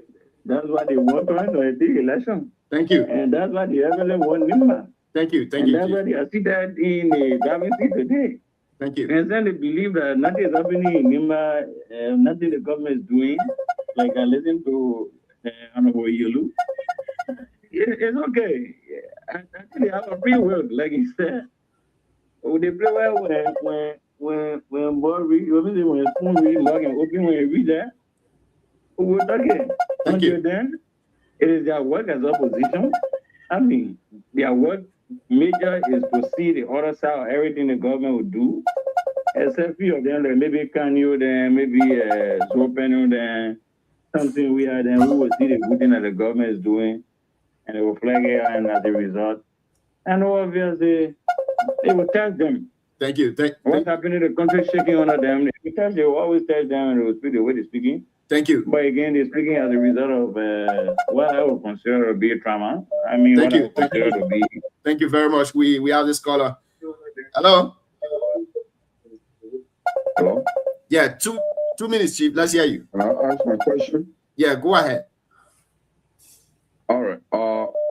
I don't know if Honorable Gray is hearing me. He is. So just go ahead with your name. Go ahead with your name. I have a question for Honorable Gray. Mm-hmm. In 2024, Honorable Gray appeared on the show with Susan Bangay, a talk show host who lives in Australia.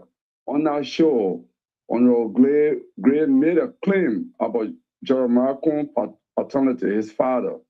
He said Jeremiah Kun's sisters were Mandingo. When he was in the House of Representatives, they used to come, and his sisters were sedition.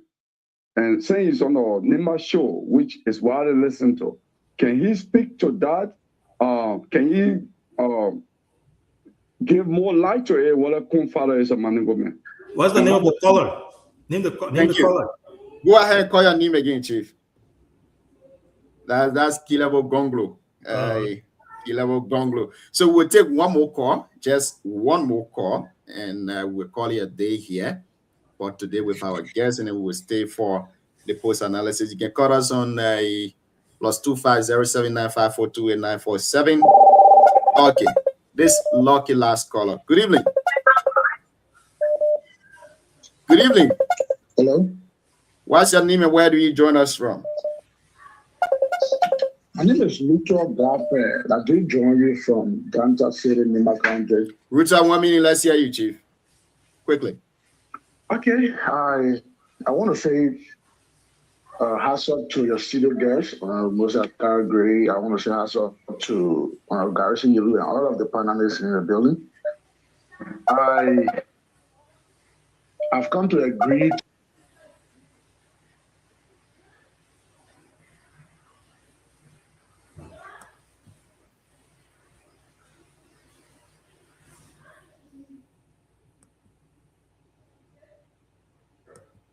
I'm not getting the question.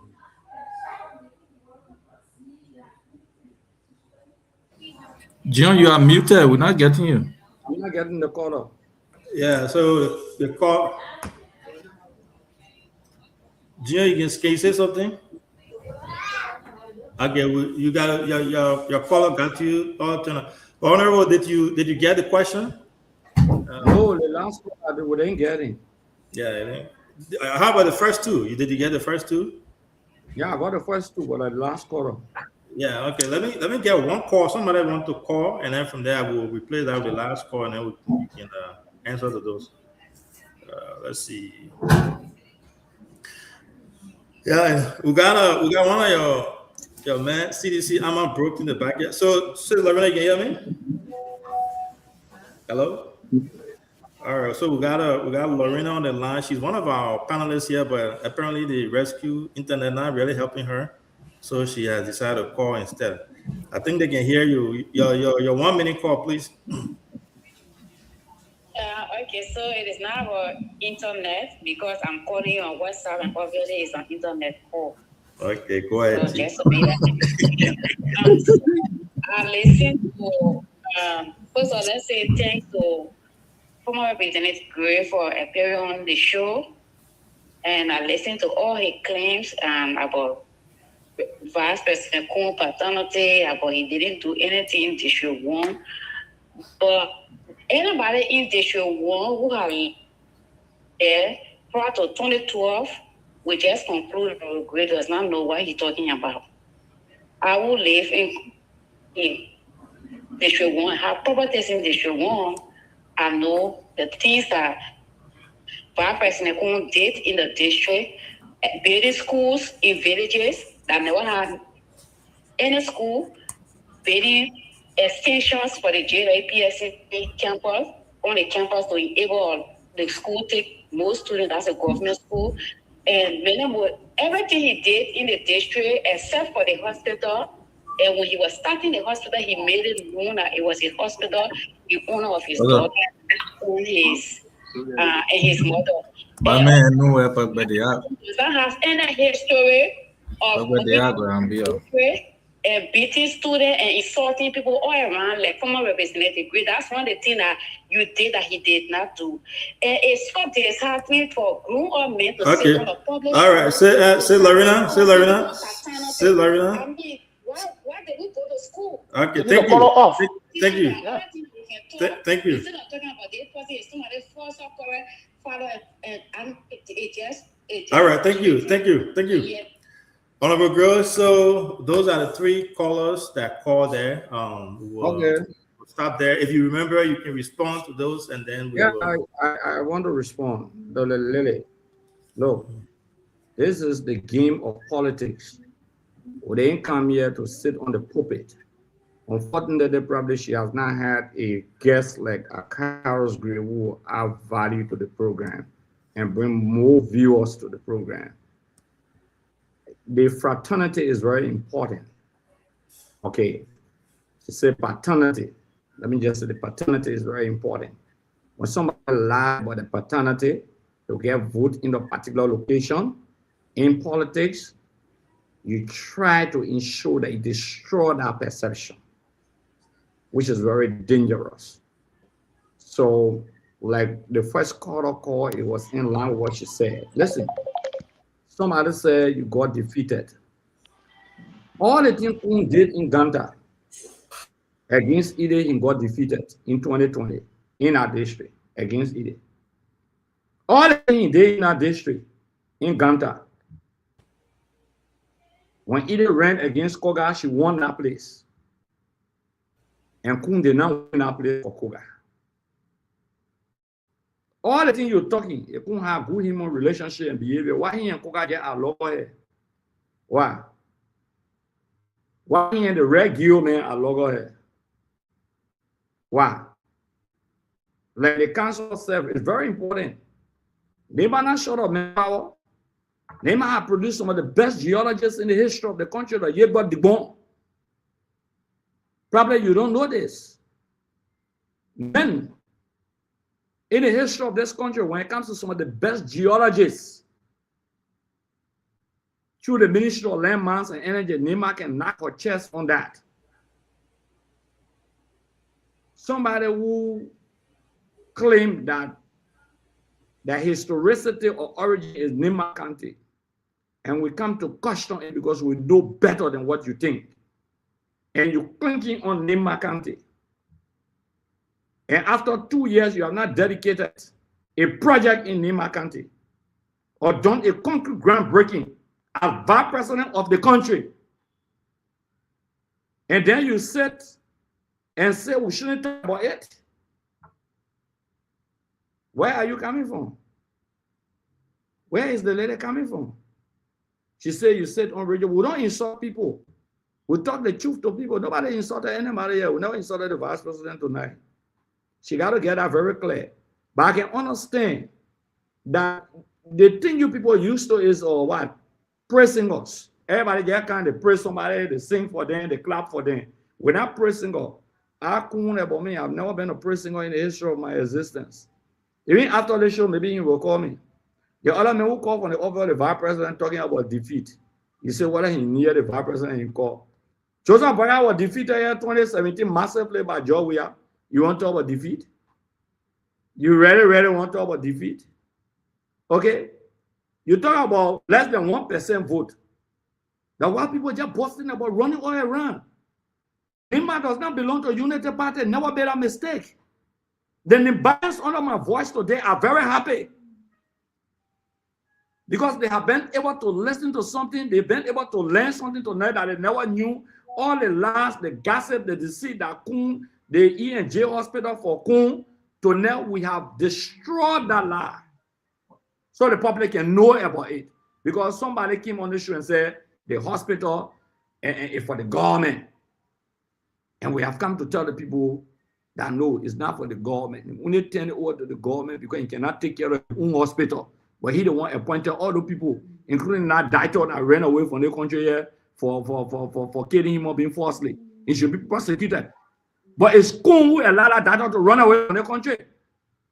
The quack doctor who did operation in Nima County and went to Babolu County.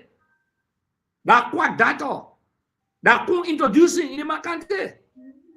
Because we don't want to talk. And people sit on the platform or outside the platform and say, don't talk. And he's not untouchable. In fact, my age are older than him. So if you want to respect seniority, I'm older than him by age. The age that he declared, I'm older than football age. But by age, I'm older than him. But that's not the issue.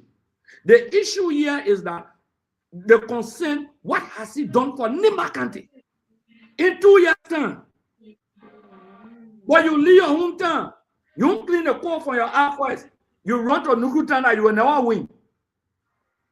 You know where you go, Grand Gila County. You get ready, you go to Sano County. The next time they see you in Grand Cape County, if you cannot solidify your, why is it that Nimba is divided the way it's divided after Prince Johnson death? Prince Johnson entrusted Kun to bring the country together. But why Nimba divided as it is?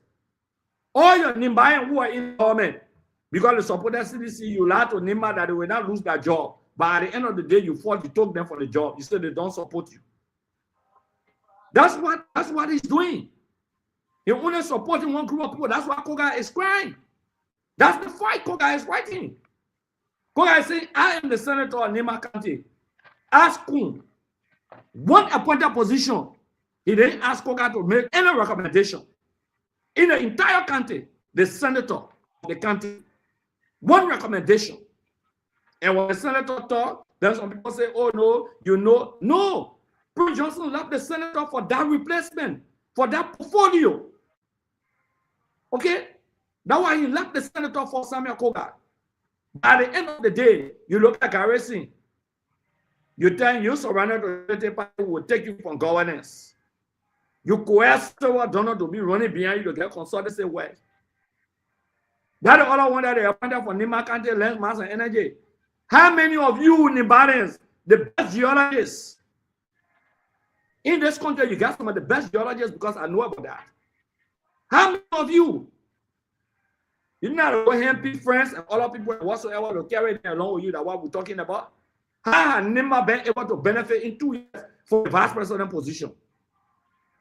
Unless Prince Johnson was destined for the people that for Mita still to be passed, the agreement that will reject that.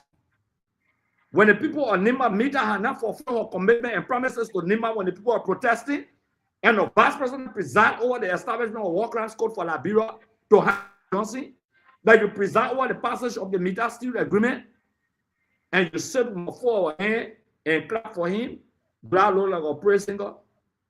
Have I ever been like that? No, we're not insulting nobody. We're not other people can be insulting people like the Chief Justice will have to call you. No, it's not my job.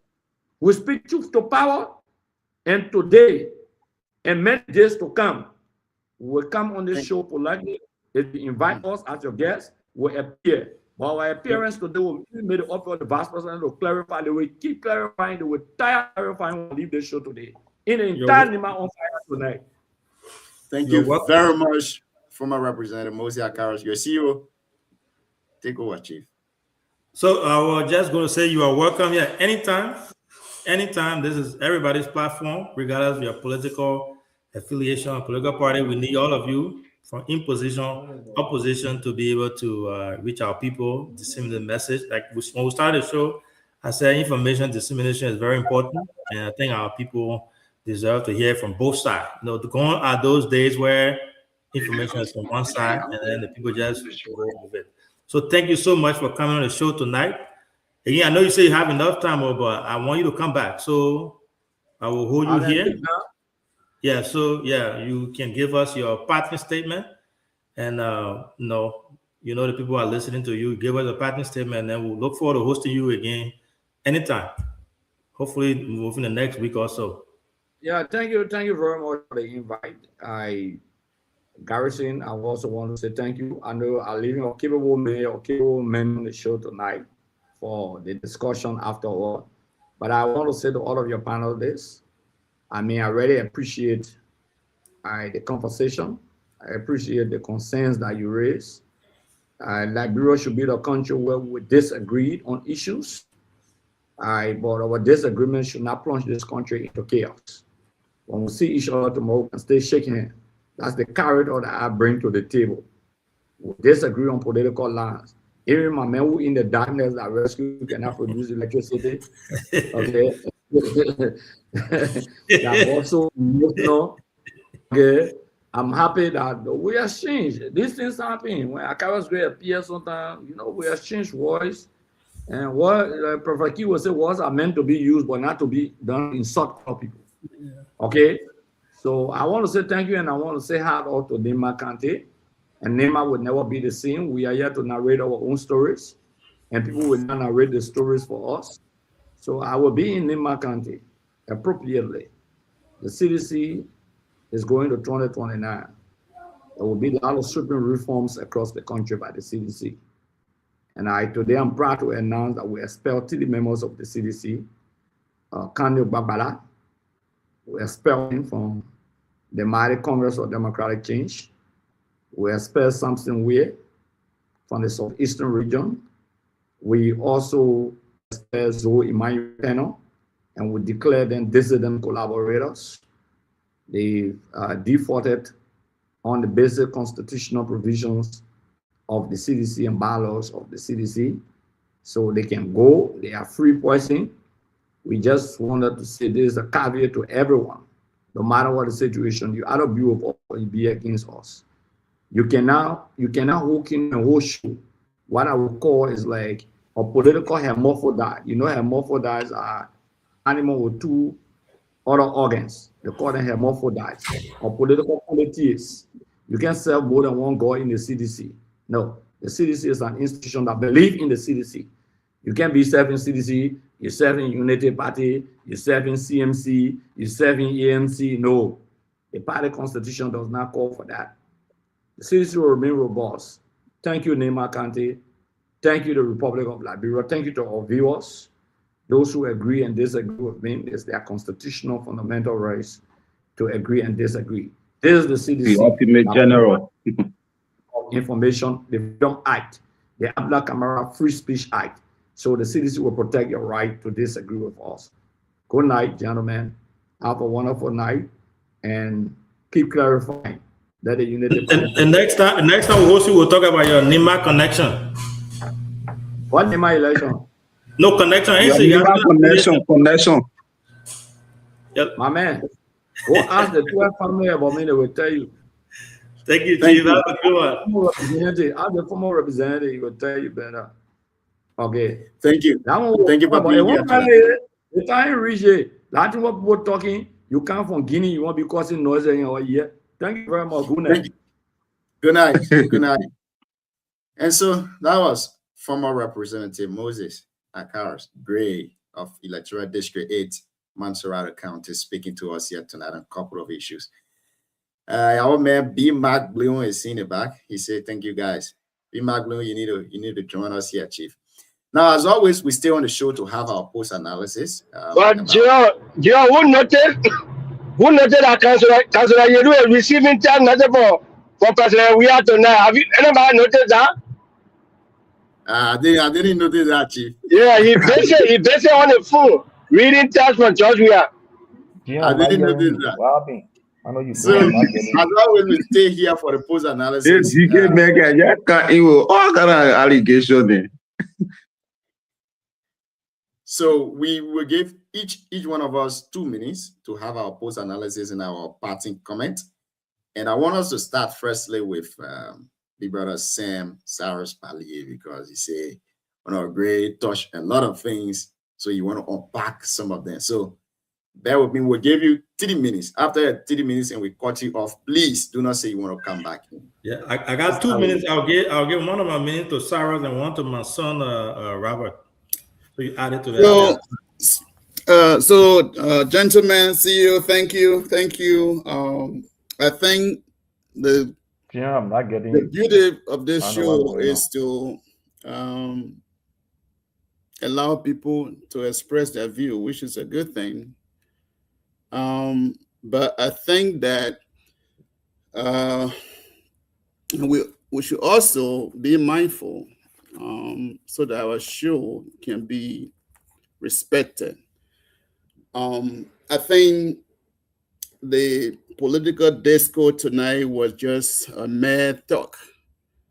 It was disgraceful and dangerous for Akaras Gray to come on this platform to denigrate Jeremiah Kuhn, no matter what we do, how we do it, how we disagree with each other, he's a vice president of the Republic of Liberia. He has no gut to come sit on the show to talk about the generation, the parents, where the man was born, who was his father. It does not make sense for the show. So, Akami, Sam Akami, let's not make issue where there is no issue. General Esther, yeah, you make your point. I want to make some clarity. We've had Representative Musa Hassan Bility on this show. People have referred to him that he's a Mandingo man. Talk about politics at that rate. People have said it on here. Nobody go after him. Give me another minute, though. Yeah, I'll give you a minute. Nobody you. go after him for that. Nobody say it was denigrating.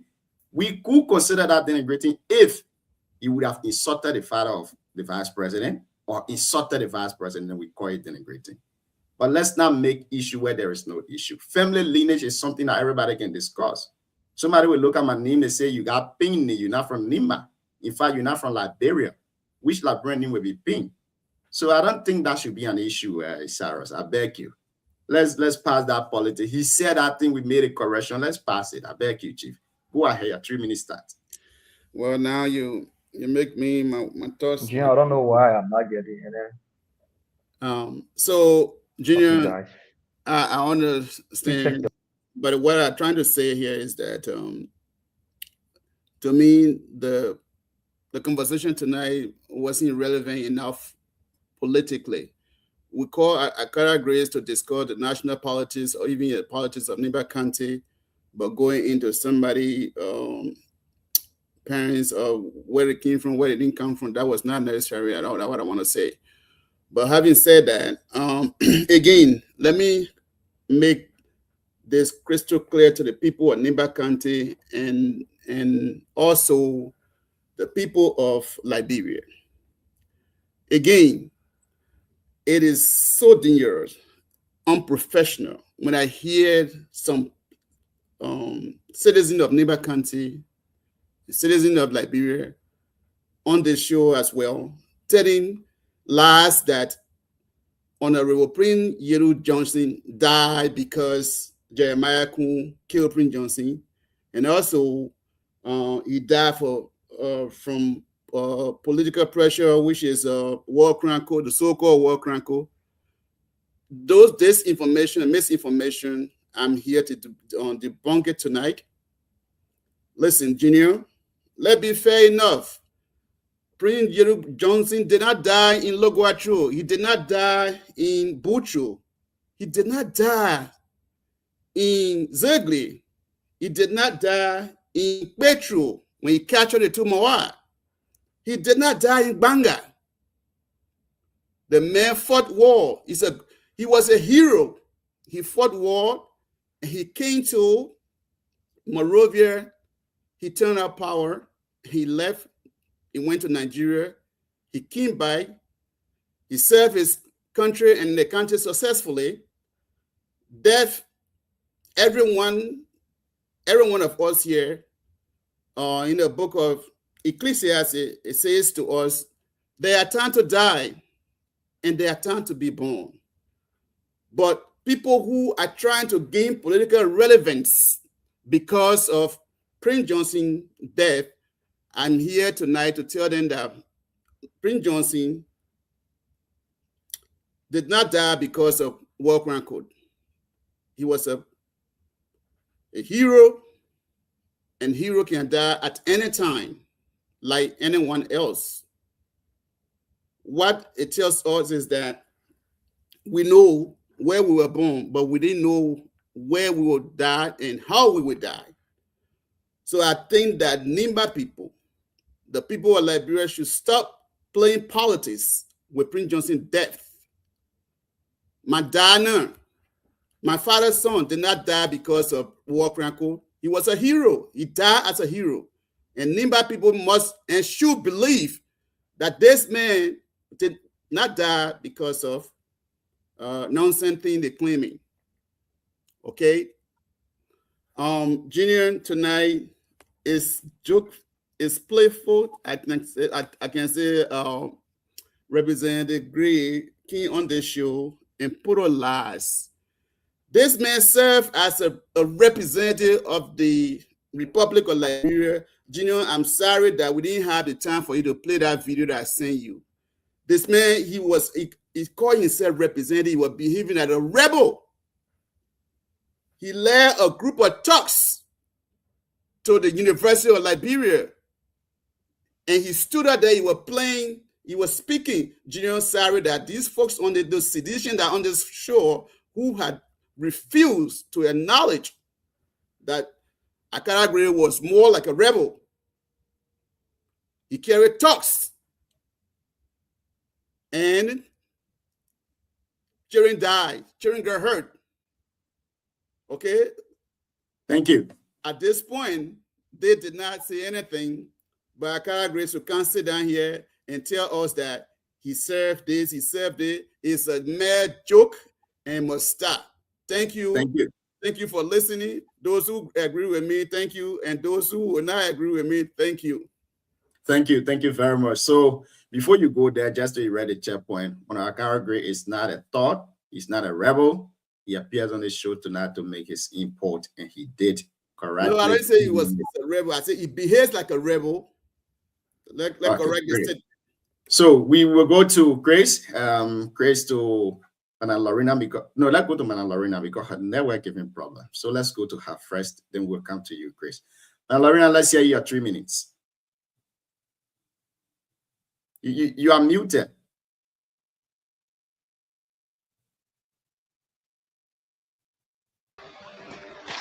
Thank you, Junior, and good evening to all the panelists. If maybe the old man in circuit, not even circuit, maybe the old man in very Guawin or the one in Kentabagle will be the one to be asking who talking on the radio tonight. But anyone listening from Ganta, Secretary, Senegal, coming to Mosorado, they know this is a usual Akara Gray who will just open your mouth and say anything. You talking about you're going to change the narrative in Nima. The whole of CDC campaign for my big sister Edith Gonglo way just last year, and she couldn't win Senator Koga, which means you cannot change any narrative in Nimba. The narrative in Nimba can only be changed by we Nimbayans. Now, by somebody who comes, who one day he want to contest in Mosorado, another day want to contest in Grand Cape, no, who don't even know where you want to be, can change the narrative for us. That's one thing. And another thing I want to say is that he's talking about Vice President Kun is not doing anything in Nima. If you go in Yahweh Messina, there's a hospital being built in Sikepa, one is being built, a theater in Sikepa, one in Mena, and a construction of a clinic in Gleyizopie. If you say he didn't do anything as a lawmaker, while he was a lawmaker, he donated ambulance. Now the regular Toyota project bring say ambulance. I mean, real ambulance as built an ambulance to the factory. He donated it to Zoge. So Akara Gray does not know anything about Nima, but they get hear from people and they come because he's good at talking, good at making story, and want to add some of the words they got from under the Palawa Horton UL and be speaking on the radio. And good thing he spoke those words because oh my people to say they don't understand it. And so Akara Gray, one of the things that you did that Vice President Kun didn't do as a lawmaker was going on university campus and beating students. He never did that, and he had never done that. He's somebody who doesn't misuse power, unlike you. And when he appears, you know, a leader or stakeholder appear, unlike you. Those are some of the things that set in the path. And like I said, when I call, it's frustrating that people will sit on the show. Let's forget it being Honorable Kun. That people will sit on the show and start discussing the paternity of people. Because all of us know our real let come to the level. What maybe say the person who think our power is not our power. So if that should be an argument set for people intellectual to discuss on intellectual platform like this, I don't think that we should reduce our platform to the platform of my brother K, to the platform of how you call him, 2FM, is that 2FM, one other radio who talk every cost every day. We should reduce this platform to A. And I will say this thing. I see Gian was erecting checkpoint when Sarah just spoke against Akaros. But I didn't hear you as I watched the show erecting checkpoint when Akaros make those, against other people character. So with this balance, I listen to her, watch the show. But you want to make a I want to no, you're taking my time.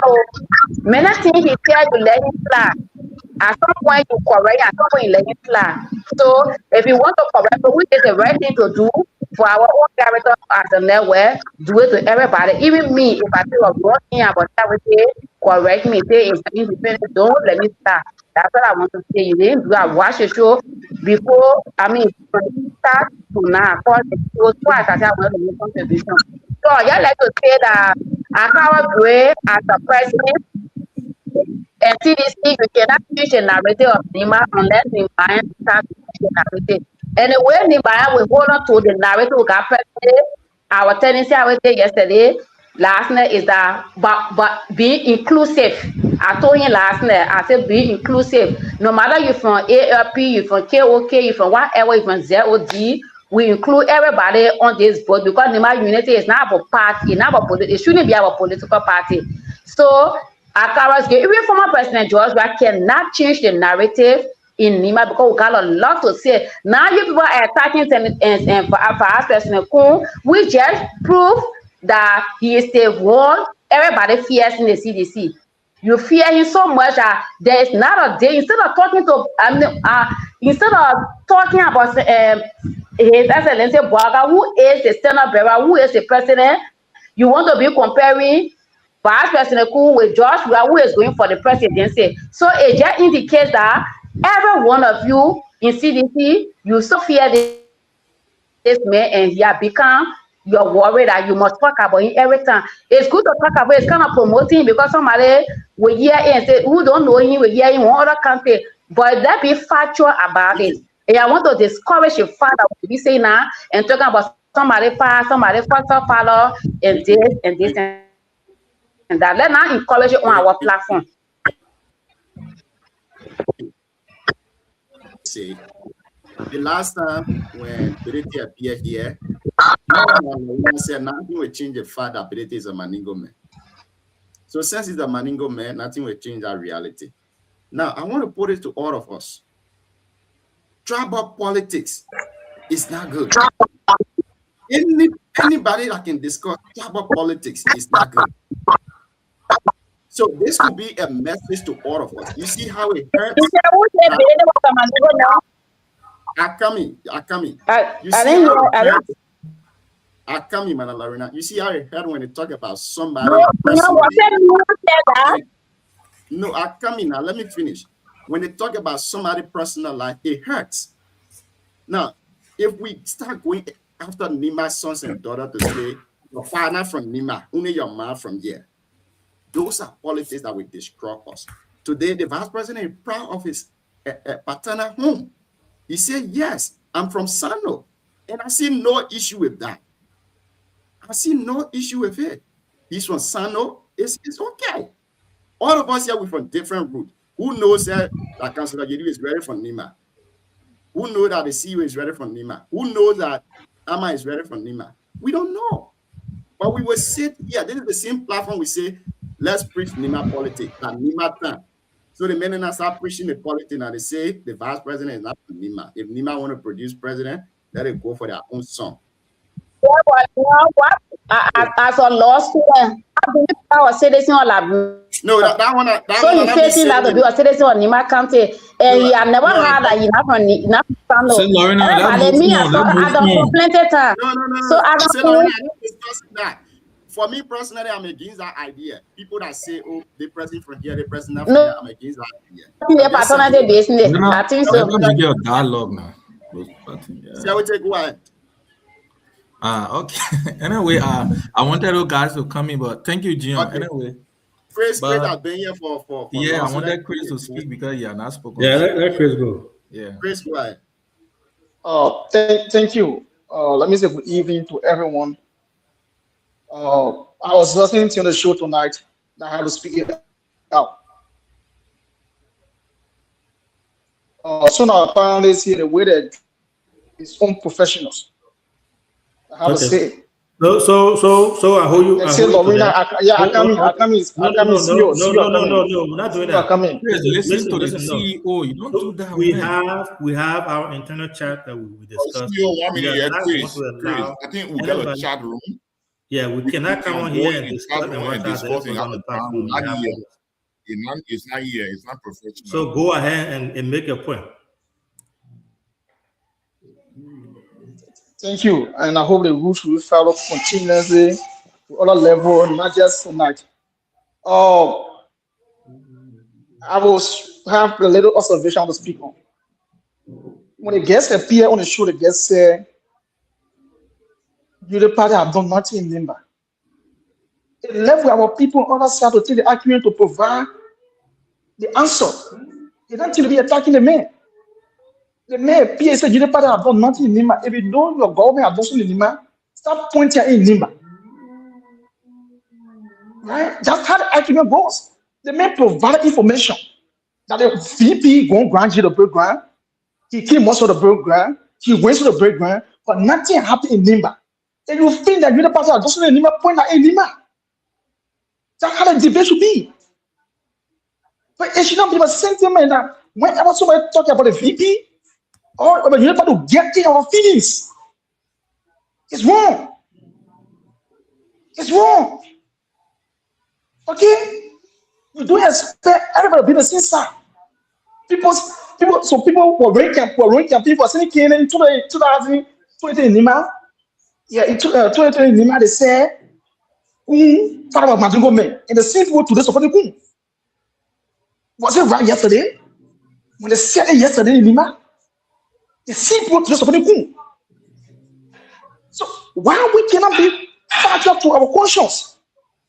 The man said, oh, Prince Joseph down.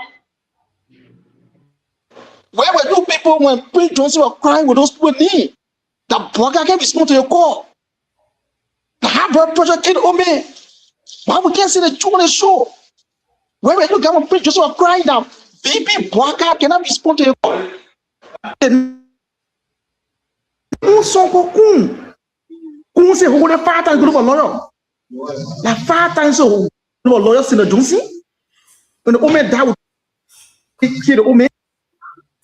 What can be right to our conscience? Some people support other candidates that have 1% in the election. Today they have come to talk about CDC. So we need to be rational to each our conscience. Nima is that a chicken basket that you will just program for somebody to just for a chicken to just go in the grab it? No. Everybody will have to stay in Lima. It will stay on ground in Lima to continue to preach the message.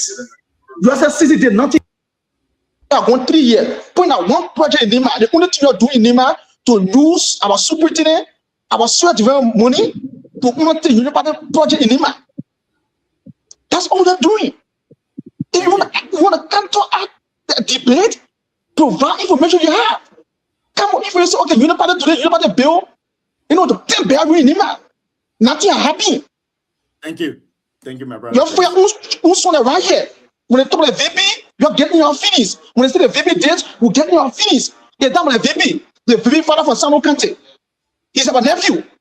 Additional, and nephew cannot say,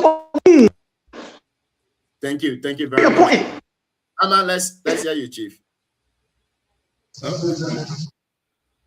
on way. I think you should go to Robert. Robert having some network problem. Oh, CEO. No problem. Let the other people go. Robert, are you hearing us? No problem. No problem. The decision of the CEO. The CEO remains supreme. Thank you. You are Robert, are you hearing us? Robert, go ahead. Yes, I'm getting you guys. Thank you very much. Let me take this time to extend my greetings to the CEO and my big brother, Mr. Saka, and also to some of my colleagues, the Chris, and to Councillor Yulu. I just want to ask Chris from his explanation where he said that the United Party is using the superintendent to undertake development with the Social Development Fund. What happened to then when Nelson Kweko was serving as superintendent? Why did the CDC government did not instruct him to do those things? Or were there not social development fund? That's one of my questions. And my second question to Councillor, because I wanted to ask that question to Mr. Gray, but he left. Can the Councillor tell us what happened to the farmland given to their political leader in B and Doru? Up to this time, we have not heard anything about that farmland that was being boasted about, that they were going to open a rice farming there. So those are the two constraints I have for now because I joined the show today. Thank you so much, Gian. Thank you. But those are not guests anyway. Yeah, when Councillor you're speaking, maybe you can address that. Yeah, I know. But I know they are not guests, but based on Chris' explanation, you can get tell something because he did mention about that. Since he didn't go with the 3 minutes, just ask a question. Gian, 1 minute, sir. Since he didn't go with the 3 minutes, just ask a question. I can use one of the minutes to answer his question for him because I get clarity. For the sake, Robert, thank you for that question. But unfortunately, I'm not the right person to speak for the President Weah's family. I say the farmland is a personal land given to him. So if I tell you, say I got any idea on it, I will be misleading the people. And for me, I will be very honest with my politics. So the spokesperson for President Weah will be the right person to address that. But as to the issue of the local government that Chris talked about, we set up the current county council was set up in 2023. We inducted the county council in 2023 in Banga. So it was a different thing because the legislature was controlling it. But from 2023 now, the superintendent took complete control. So it's two different type of things. First, the legislature were controlling it. Then now it's the superintendent and the now council member in the county, they are controlling it. So it came about in 2023 around June, July, when we inducted them in office in Buchanan and in Banga. So that's what I want to say. So that what make it now the superintendent having our authority to do so many things because they are only working with their local council member rather than the lawmaker themselves going for county council, calling for county council, and then appropriating the budget and doing this and doing that. So it's now with the superintendent, local council. Thank you very much. We'll go to Aman to share with you, then Councillor Dada will take us home. No, Council can speak before me, no problem. Now you speak. I wanted for you to speak. You always let to be the last to put everybody issue together, and when you're talking, nobody will be having the time to respond. A bad body. Thank you, Gian, and thank you, CEO, the legend lawmaker on Councillor Garrison Yelu. My own former Congo Town citizen Robert, great man Saros, and Sis Lorena. To all of the panelists, I just want to say good evening to you all. Good morning, right? Good morning, because we are in the next day right now. Gian, like you can observe in Montserrado County today, for the period in review of 2 years, Montserrado County Superintendent Rarity Bryan have used 300,000 from the Montserrado County Social Development Fund. It is a serious alarming issue right now in Montserrado. We are calling for some of us who are served as youth leader for various areas in Montserrado. We are calling for audit, and he is in a very hot water right now. He is moving from radio station to radio station to explain how he used the Montserrado people money in giving records of buying the workers, buses, and furniture, the office in Bentor, but it is still not enough. The people of Montserrado County are demanding for accountability.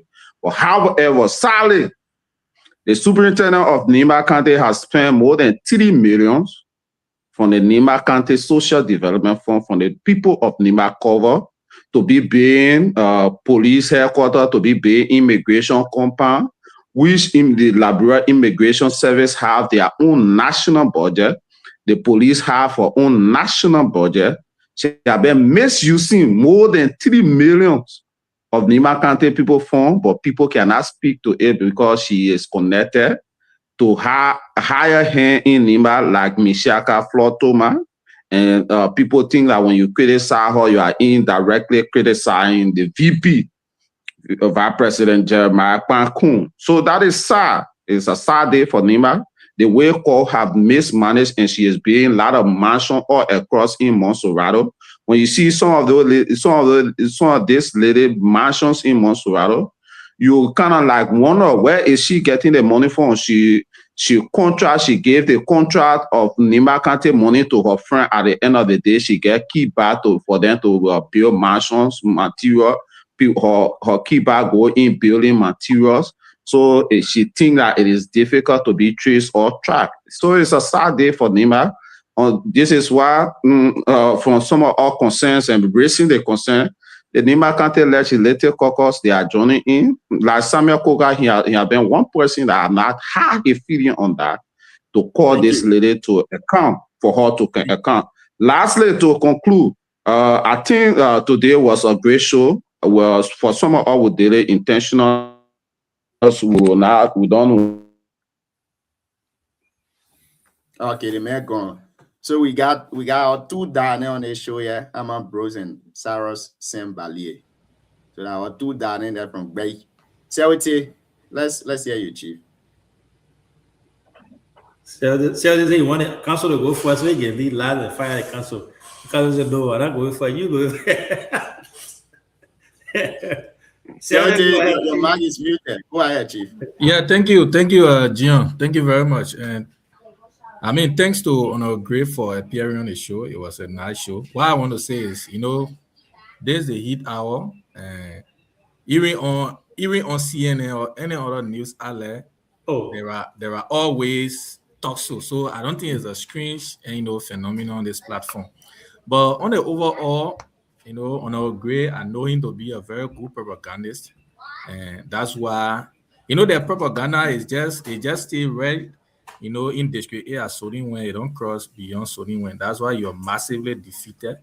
But sometimes in life when you cross, that's why Kun said, when you transcend to a certain level now, you don't look too much down. That's what happened in Honor Gray and the likes of other folks feel that Honor Kun should be the colleagues. Yeah, they are colleagues, but in terms of progress, in terms of political life, they are he had transitioned to another level. One thing I listen to Honor Gray, because for me, my upbringing, I'll always get him that honor because he became a leader for the country, like what anyone on the show. But when title that I earn, that someone deserves to be called when you are not doing it, sometimes equipment scheme. But that's all to him. But when Honor Gray was speaking, I was just sitting asking myself, is this the same Gray who led talks at the campus of the University of Liberia? Is this the same Gray? Is this the same Gray who took people to Nima a few months ago to campaign for our own man on our Ile Gonglo way that were defeated over 20,000 votes? Is this the same Gray?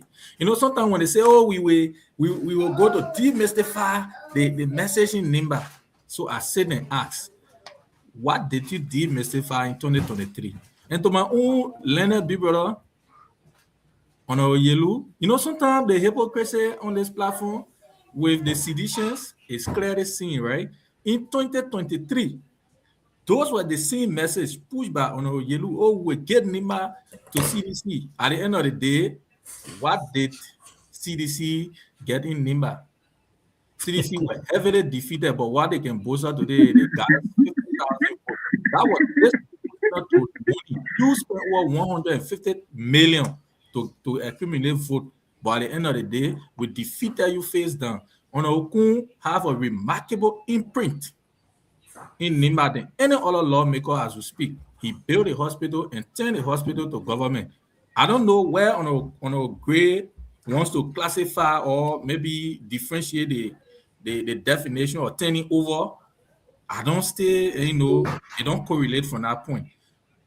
To conclude, Gian, in a few seconds, when Representative Kuhn and Representative Gray were in the House, he used his contact, his money to build a hospital and was turned over to the national government. We are all benefiting today, even including Yelu and every one of us on this show. People come from Belegay, people come from Seapley, people come from everywhere and they benefit. But Gray cannot show what are the development he did as a representative that was proportional to Kuhn. Today, as a vice president, his imprint is everywhere in Liberia. And they are jittering because Senator Kuhn at the time leaving led to their defeat, and perpetually they will continue to remain opposition because United Party don't go for one term, will go for second term, even as much as 13. That's what I can say. Man, Max, you go back to complete the repair of the Nimba County yellow machine. But in our mind, our boss man, we will leave it now. We're leaving now with Councilor Yelu. Councilor Yelu, you have 3 minutes. You can close out. It's actually good to be here. And most of the time, once I get the time and I'm doing paperwork, I will always appear. But see, you are a young man to even come and parade last that what you just did is sad. You're going election in Nima. In CDC, I even carry 1 million to Nima, we're going to win Nima. We struggle for money. We never have money. Because of the situation with Kuhn. The vice president situation made us not to get money. We were taking our own salary. If anybody told you we have money in Nima, they lie to you. If we have resources in Nima, we're going to pull the trigger. We could not even get money to pay pool washer across the country.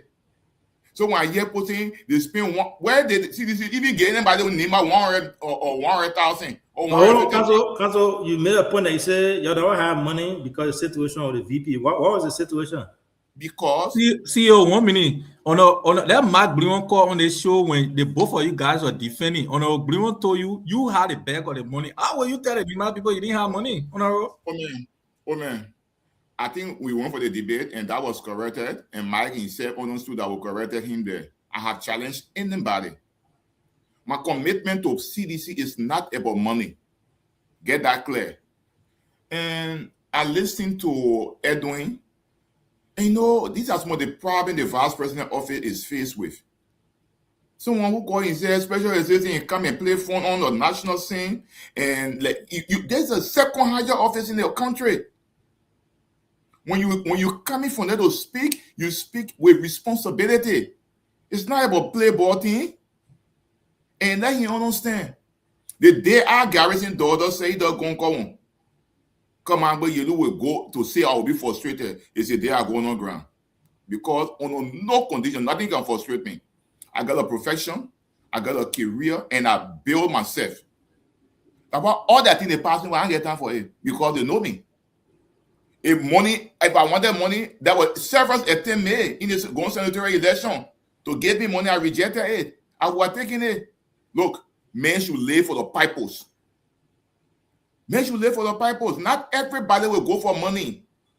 Some of all, my father and mother never taught me to say be rich. They taught me to be disciplined. And that's what I live by, what people respect me by. And I will always be disciplined. Look, Sekou Touré said, I prefer freedom in poverty than riches in slavery. I'm not going to be slave to anyone. So what Siawete and people like my brother Cyrus Badis said today, Cyrus, you say you're writing book. I don't know how the children going to learn. Because everything you say every day, no such thing is in it. It's sad. When we come here, you are writing book. Look, my book was, I'm sure my book will come out before your book. And then my sister Lorena asked, who is the citizen? Look, nobody telling you say you can't come from San County and come and contest in Nima. People from Nima want in Mosorado, people from Lofa want him. You can contest anywhere. The fact is, when we talk about who is a Nimbanian, who is not a Nimbanian, when you turn 18, when you have an independent and informed mind and say, look, I'm from Sano County. We're not saying your mother not from Nima, then we'll hold you for Sano County. That's the argument. Nobody is saying the vice president never have Nima attachment. I can go Campley, I get a lot of things doing. My mother from Campley. Even in Zor, where my grandma is from, Zor Barpley, there are a lot of things I'm doing there. In Snow Yola, I built a big clinic. I didn't finish it Renier or Saros Badia Hunta between Yola and Baybona. The clinic there. I didn't finish it because I was not re-elected. But let's say this today. Nobody here will go to someone paternity. For me, it's not my politics. But like Lorena Yolopo said, and Gion said, me myself, who say I can tell people as a lawyer, I have to everybody that I will not do DNA on my children then. Assuming I was in America today, and somebody say, same for your children, I will adopt all of them. I born the children, I born them. Why can't I go frustrate myself on DNA? Who know anybody part? Let me say something to every one of us today. We should start fighting. The VP is our nephew, is Sam. And in 2023, I said this, but I never told anybody that I was going to deliver them. I said, we will make the case for the CDC, and CDC will get substantial vote in NEMA. And I can say, apart from the vote that Senator Johnson gave CDC in 2017, the 55,000 vote was the highest vote CDC ever got. So, for you to come and say, we say we'll deliver. Oh man, I'm a politician. I was small. I got in politics with my grandpa, Wotomogu. So you will not sing that song to me because I grew up in politics. The Berege district, you see, we established it. Where's Sarah than today? That our blood. So everything that is there, whether you like it, not like it, our blood, you honor us. We by you to us. Yeah. They can't also go writing book. That was writing book on the platform. Sarah said he writing a book, and myself, I'm writing my book. So I said, I wish my book comes out before his book. Because I'm going to follow my book. That was not book. Now start a book for law again. Cancel, yeah, keep it quiet. Yeah, keep it to yourself. They come up because now. No, when I started I know that 4,000. This 2018. And I know why my book has not come out. Now what I'm still in that book. So I can't come on.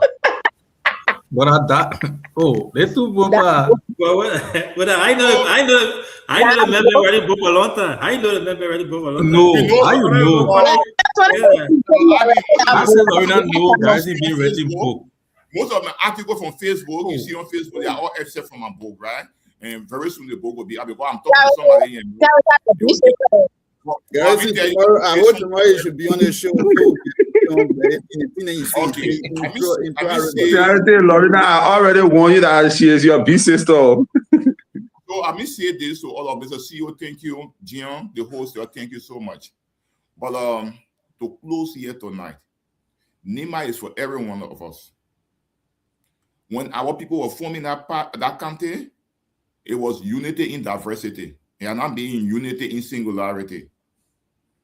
They respected each other's opinion. 1985, when Jackson Fiado were contesting on the Liberal Action Party ticket, DK once they were with the Bacchus Matthew Party. All of them were with NDPL. They never put our eggs in one basket. Because when you put your egg in one basket and that basket will not host the egg, when the egg weighs, everything will bust. You're going to do so. You see the Lothian, they have played their game so smartly. When CDC was there, Lofa in jaw. Unity Party comes there, Lofa in jaw. Ellen was there, Lofa in jaw. Dotan, Lofa in jaw from 1985. Since the new republic, we're getting in the second republic, Lofa had always been at the center of power because they diversify. And I'm very happy that some of our brothers here, apart from the show, we all talk. And I see folks from the Unity Party will tell me, say, big brother, maintain your position, keep to your stand because we don't know what will happen tomorrow. It is important for every one of us. Diversity is very much important. Honestly, Gion, DK will not come to talk because he said our closing. So DK. I mean, your big brother, you're not talking. Not because you can sorrow TV and be dancing, you're not talking. Sorry. So, okay. Yeah, that's it. Again, folks. So, ladies and gentlemen, or ladies and gentlemen, thank you for this show. Let's keep it safer. They have a thick skin. At times, we will bring people on this show. They will be out of order. But when you have folks analysis. That what at times even the CN can do fact check. There are things people will say, we now the panelists will do fast check on those things. But it should not be confrontational. We should be thick-skinned so that tomorrow people will get respect for this show because other people want to come on this show. And maybe you bring people from ANC, they will be robust. They're not coming to can't sugarcoat anything. The way you and myself will sugarcoating with Vice President Kun, other people will not do it because they're not from Nima. So we need to understand that we from Nima, that our brother will understand it. But the way other people will take it, not the way you and myself will take it. So we should put ourselves in a position that when we are hosting people, not everybody will come the same way. The way we're hosting it, and they will give respect to Vice President Kun and sugarcoat their words, it will not be with everyone. So they have a thick skin and let's survive in our diversity. And to the special assistant, I tell you, grow. You know, maturity is better than the position. Thank you. Tomorrow don't penetrate the Vice President office to a playboy office. Now you yet talk anything the street talk. That's a very professional office, the second highest office in the country. When you are speaking from that office, it should represent you. But when you speak from that office, there's somebody coming from part or what they play any from or the last time the exhibit play, then it's not a good thing for us. So what we want to say. Thank you, guys. We'll always be on this show. And Robert, it's good to see you.